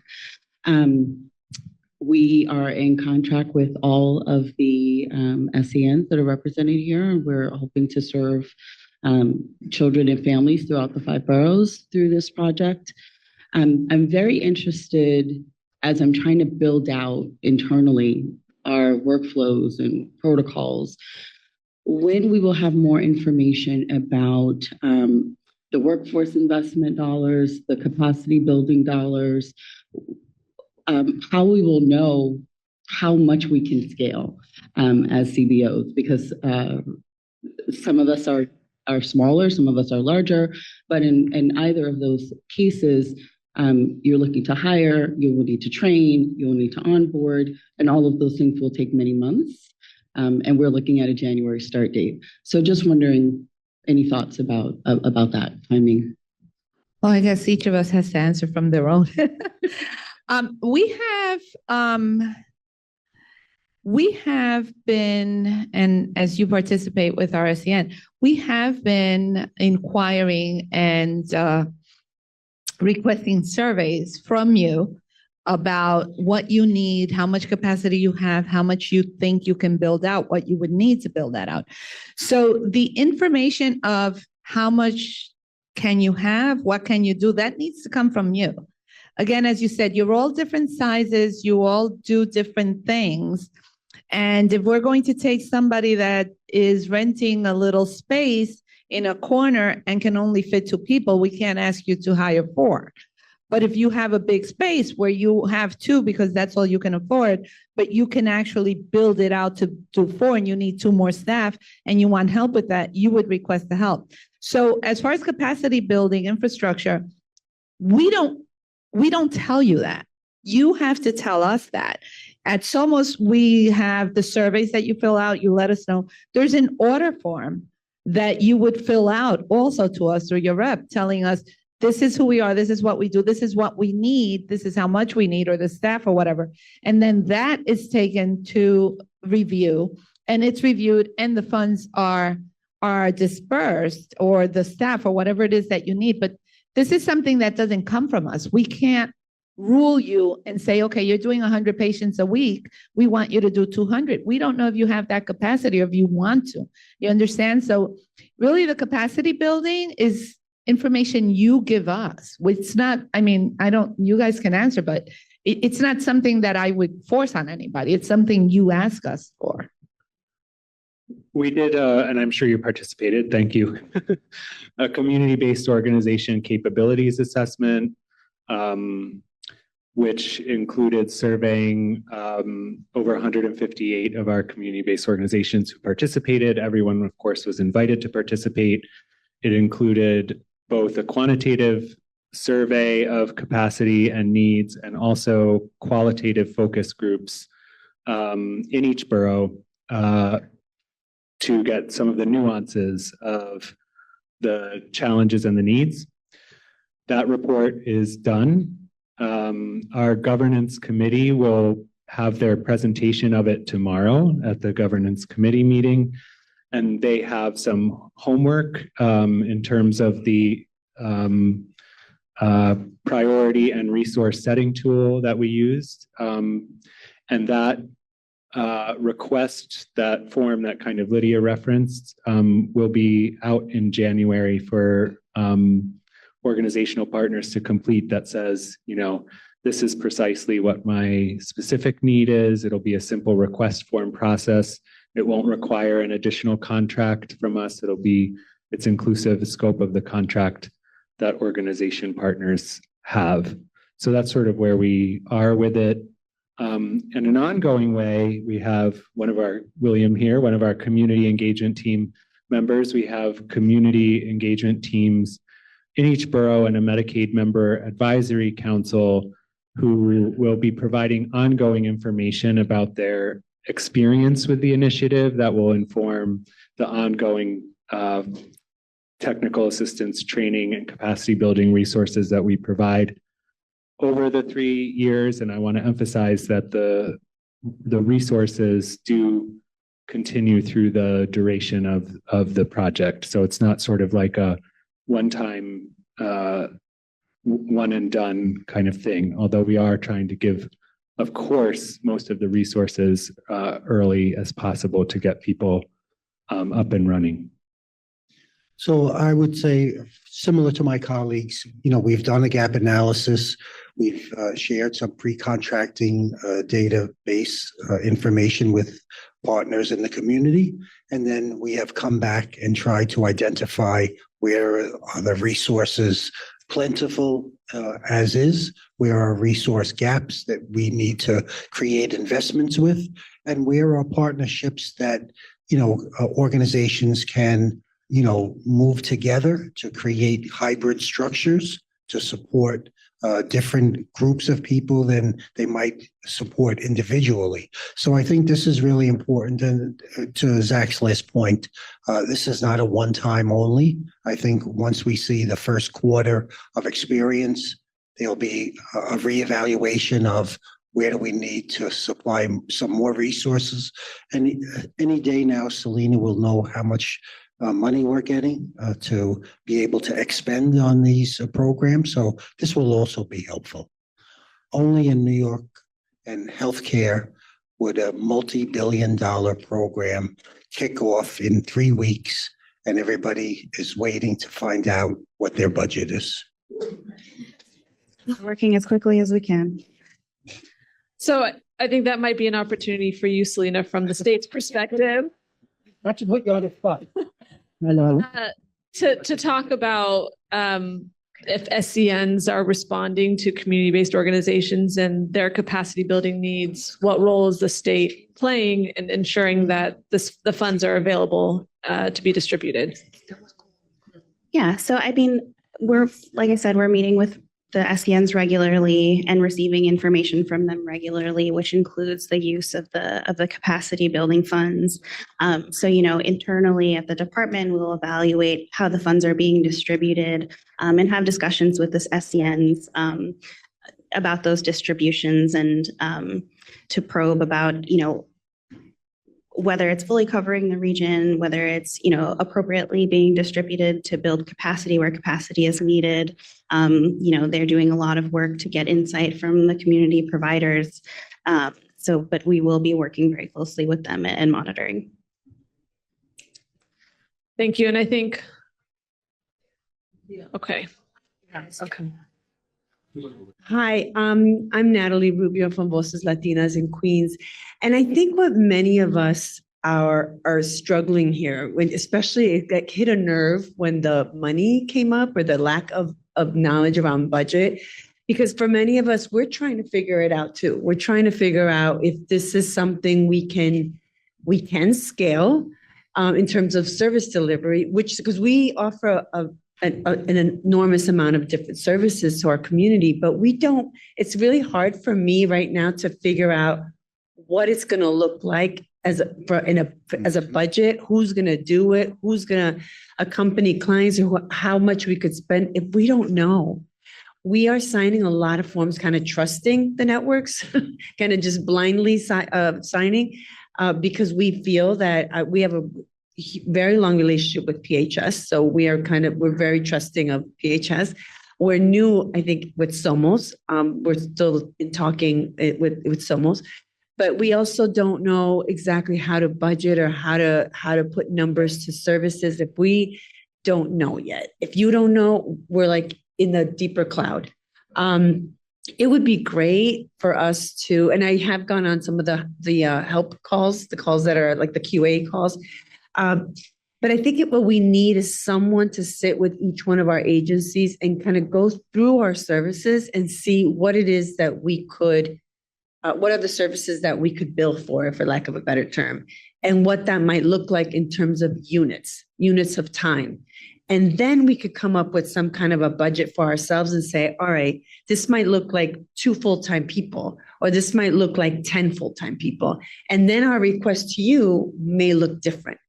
And our capacity needs may look different. But if we don't know that, we're still I still have so many question marks above our head. And I don't know if any other organization, I see Amira, and that's where we're at, unfortunately.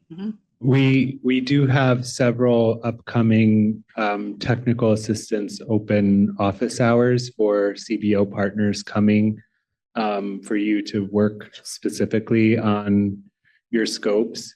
I know it's late, but these are going to be ongoing throughout the early months and quarters of the initiative, because organizations are sort of in different places. There are organizations who came into this with a very specific service that they provide, a long history of providing that service, and of course they kind of took a look at the fee schedule and knew right away whether or not it worked for them.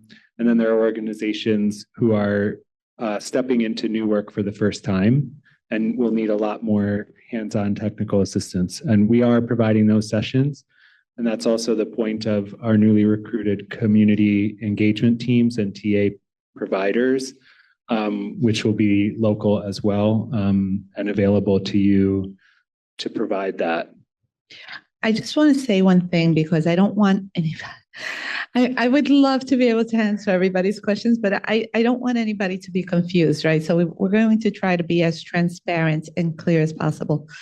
So a little bit about the infrastructure capacity building funds, right? So when my colleague here, Joe, said we don't know the budget, it's not because we have not received money currently for capacity building and infrastructure. That's not what he's saying. There is infrastructure capacity building funds that are available, for which we just spoke. We have the order forms and everything. Those funds are there. It can be used for hiring new staff. Yes, that funding is up until the PMPM starts running. That's what Joe is saying. We don't know how to budget. We still do not know to this day, and the program starts in 3 weeks. And we're going to live off of the PMPM that is passed through from the insurance company to us. Right now, the money we got straight from the state. The insurance company has a pass-through for the per member per month rate. We don't know what that rate is going to be. So we don't know how to budget for it. I understand that you don't know how to budget for it, because whatever we're able to give you now for capacity building, for infrastructure, that is for now, for the start, to get you ready, to get you going, to start the program. Once the per member per month fees start flowing, then it's no longer infrastructure, then it's sustainability, right? And that the sustainability comes from the per member per month rate that is going to be coming to us. I know maybe I confused you more, but I also didn't want to leave a distaste in your mouth that, like, you know, whatever you get now, you're going to get for the life of the program from the same funds, because that's not what it is. I mean, if you guys want to help me out here, but. I also will say that it's not that the funds are limitless also. And so you may say, this is what my needs are, and your SCNs may say, we don't have the resource to do that, or we may only be able to provide this. So I think that we need to be realistic about what is available, and as a result, be realistic about what CBOs are able to do and be able to deliver. So I know we're running short on time, so we can take, I believe, one more. Okay, we haven't. Okay, one question. So hi, I'm Tashi Chodan. I'm from the Bronx Community Health Network. I have a question for the New York State Department of Health. I'm sorry. I have a question from the New York State Department of Health. It's just for me, like I just can't. I can't process in my head as to, like, not having a plan in place. That the State Department of Health, has started may have a plan in place to ensure that the STIFRIP program, the waiver program gets, extended, because right now we are still on the training and onboarding process, and just at the best scenario, the first quarter of 2025 will be when we'll start implementing, this program.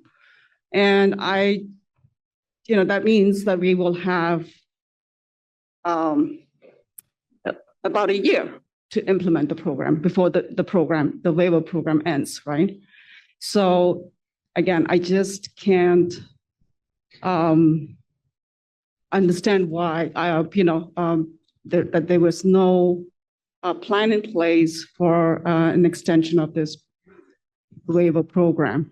So if you can, I'm sure there must have been some discussions around that at the state level.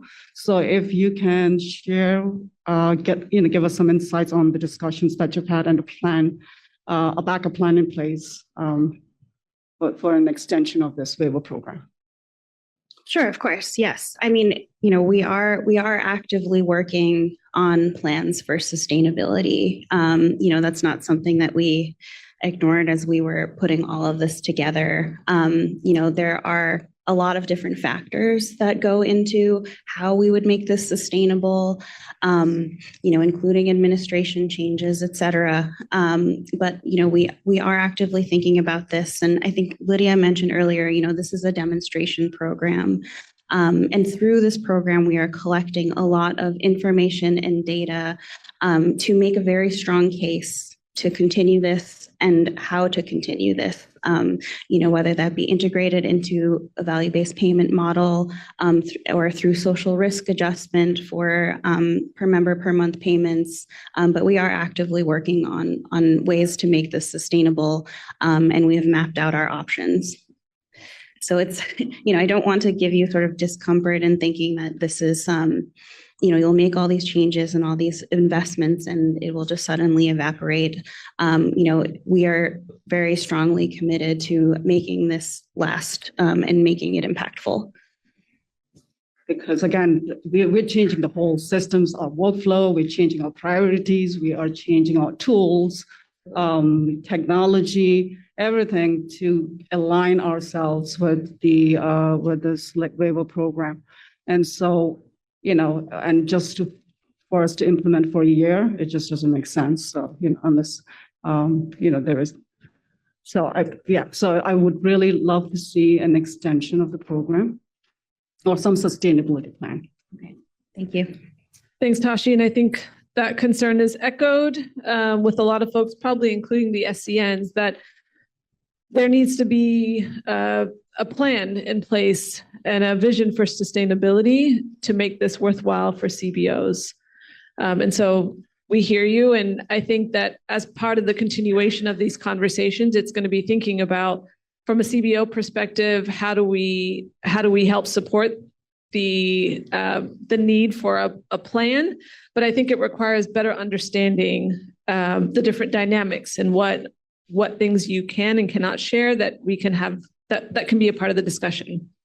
So we have two more questions over here. Hi, good afternoon. My name is Amy. I'm a student. I was actually thinking what you were saying.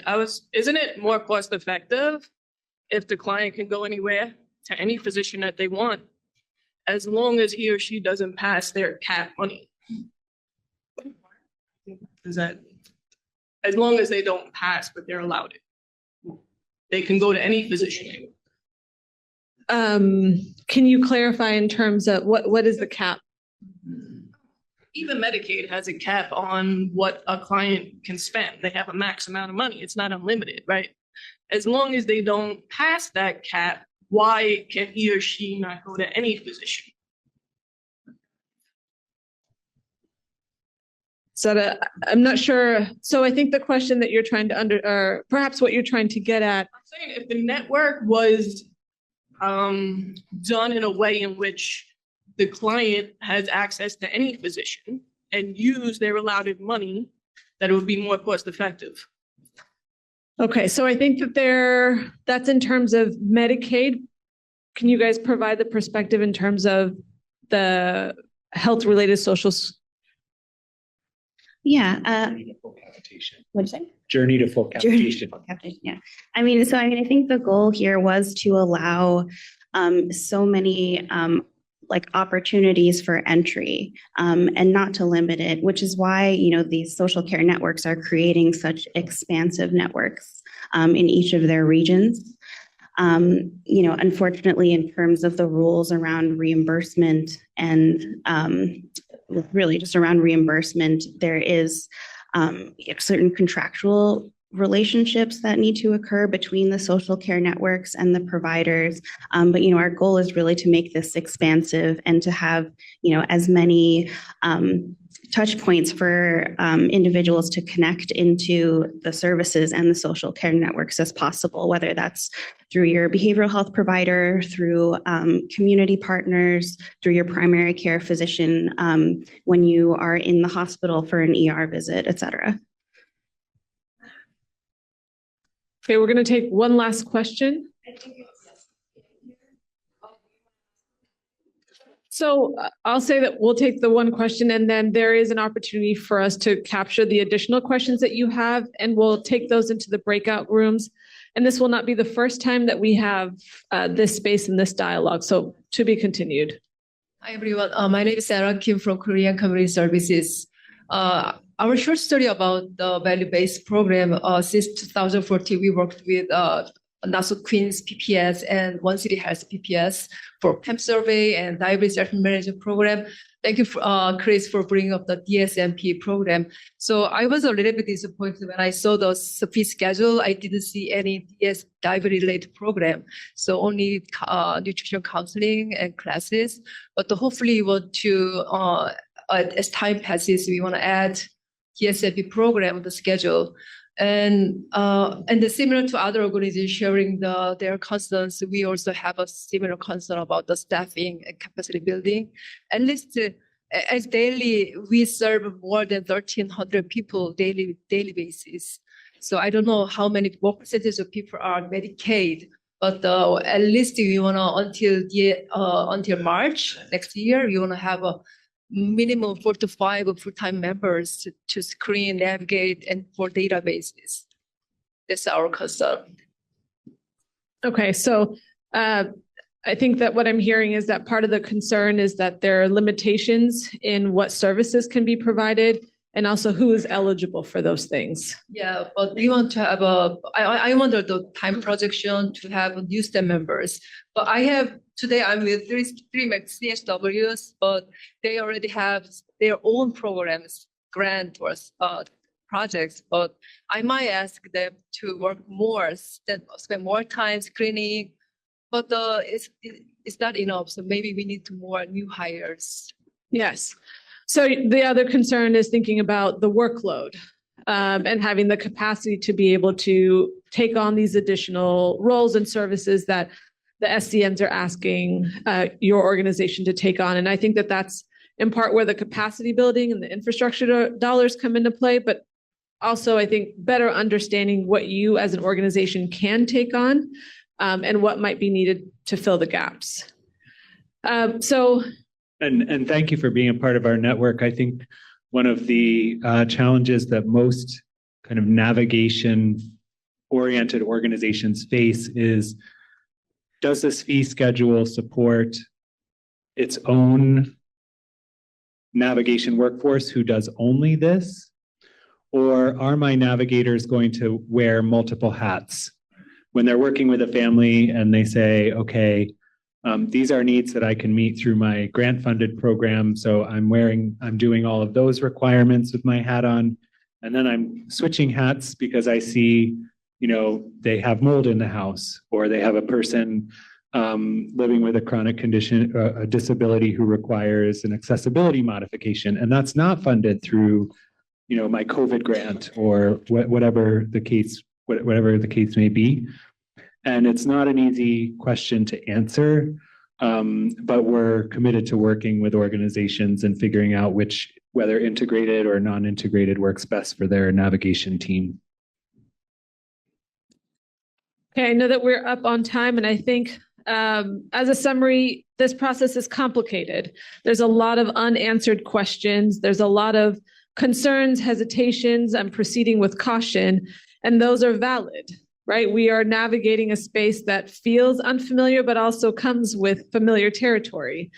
And I encourage us all to continue to ask the questions, to have dialogues.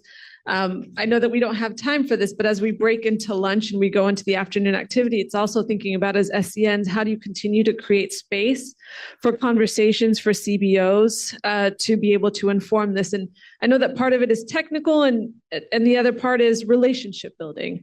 And as you get to know the partners, the communities they serve, the programs and services that they offer, those insights will be integrated into the way that these infrastructures are being built. And so I want to thank everyone for the questions, for your time and your effort, to our panelists for braving this space and taking hard-hitting questions. I know that that's not easy, and I know that there's a lot of work to be done, but that we're here to do this collectively. And there's a shared interest in being able to serve our community. And so for those, there is a question.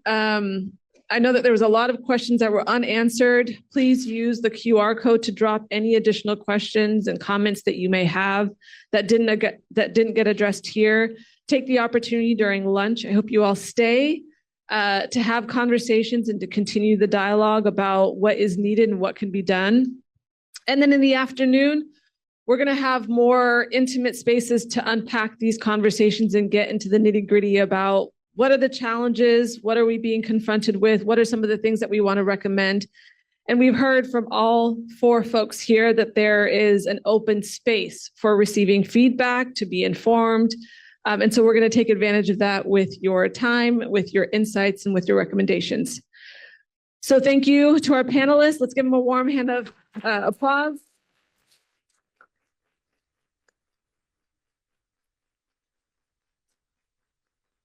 And we will transition to lunch, and then we'll come back. All right, we're going to get started with part 2 of today's session. Thank you so much for staying. I love that folks stayed for the afternoon session. I know that there's lots of great conversations that are happening, lots of relationships that are being built or nurtured or revisited. There'll be more of that opportunity as we go upstairs, and then definitely at the end where we network and kick back and relax a little bit. But I want to acknowledge that the first half of this session was centered around being educated through receiving information, through asking questions. And I know that there was a spectrum of understanding, right? There are people who are like, yeah, I get it. Probably a few of you. I'm still a little bit lost. And there's folks who are on the other side of the spectrum who are feeling pretty lost, confused, overwhelmed with the information, or underwhelmed with the information that was provided. So I want to acknowledge that that's a real thing. We were not expecting everyone to feel totally understood by everything that was being presented. Also want to acknowledge that some of the stuff that was being presented is technical, and a lot of the work that we do is not technical. It's on the ground, it's connecting with community members, it's addressing real needs, right? Access to food, access to transportation, access to housing, those things are real things, and the community members are not worried about a waiver or about a specific policy or procedure, the technicalities of how that's going to happen, or who's an SCN and where's an SCN. Right, we are the folks that are on the ground being confronted by people and the real issues. And that's where we want to ground the conversation in this afternoon session. Also want to acknowledge that there's a lot of history, some of which is present in this room, and other folks who might be new to this. And there's a huge gap that might be present in between. And I want it to be grounded in what are the shared experiences that we've had. And so while we are talking about the 1115 Medicaid waiver, we talked about DSRIP 5 years ago, and other folks know that there was multiple waivers that came before. It was addressing all of the same things, right? Healthcare is not accessible. It's not of quality. It's not accessible for everybody. It doesn't look the same. The systems are corrupted. They are deeply rooted in racism and discrimination. These things are what get in the way of somebody being able to walk into this space healthy, feeling energetic, thriving, happy about their life circumstances. And the work that we all do is to bridge that gap. And so while we've talked a lot about the 1115 waiver, In the morning, this afternoon session is to really think about what did we hear that resonated with us, with the communities that we serve, with the way in which we deliver services. What didn't resonate with us? What do we need to address? What do we need to confront? What is it that we all do that's working, that needs to be elevated, that needs to be scaled, supported, sustained, resourced? What are the ways that we can collaborate with one another? How do we dismantle the communication pathways that don't exist between different systems, right? I think it was evident that there's a lot of miscommunication, a lack of communication, even between the state, the SCN, the community members. That's a real thing. And so we're going to go into these breakout rooms and we're going to continue the conversation. And the conversation is going to be prompted by what did we hear that we need to amplify? What did we not hear that needs to be amplified? What are some of the pending questions that need to be answered? All of the SCNs, the state, have all committed to creating more space for CBOs to be a part of the conversation. The way that we keep them accountable is by going into these groups. This is one strategy, but one strategy is to go into these groups, have discussions, develop an action plan, and report back, share, continue the dialogue, and think about how do we move the needle forward. And so that is the purpose of this afternoon. I'm going to let Camilla come up and talk about the technicalities of how we break up, what are we going to be focused on, who's going to be co-facilitating. But if you're feeling lost, confused, overwhelmed, underwhelmed, we're all feeling the same thing. All right, stick with us and we'll celebrate a little bit this afternoon for coming together. I thank you all for being here. In terms of next steps, I think there's a lot of work that we got to do. We're going to compile all of your thoughts, all of your words, all of your concerns, all of your recommendations, and we'll come in the new year and come back again to see what are some of the collective areas of advocacy that we need to push forward, understanding who needs to hear this, and how can we overcome the post-traumatic stress disorder for a post-traumatic growth, and move from hopelessness to empowerment. So with no further ado, I'll pass it to Humberto Brown for our closing remarks. Congratulations. I just want to start because many of us who've been in this for a long time, people always say, oh, CBOs never find the time if they're not getting paid or it's not in their budget. And we told them that was wrong. That CBOs come together, invest time and quality time when we have a purpose, when we have a strategy, when we feel that our engagement matters for the quality of life to the community that we serve. And the first thing I want to congratulate you for that we did that today again.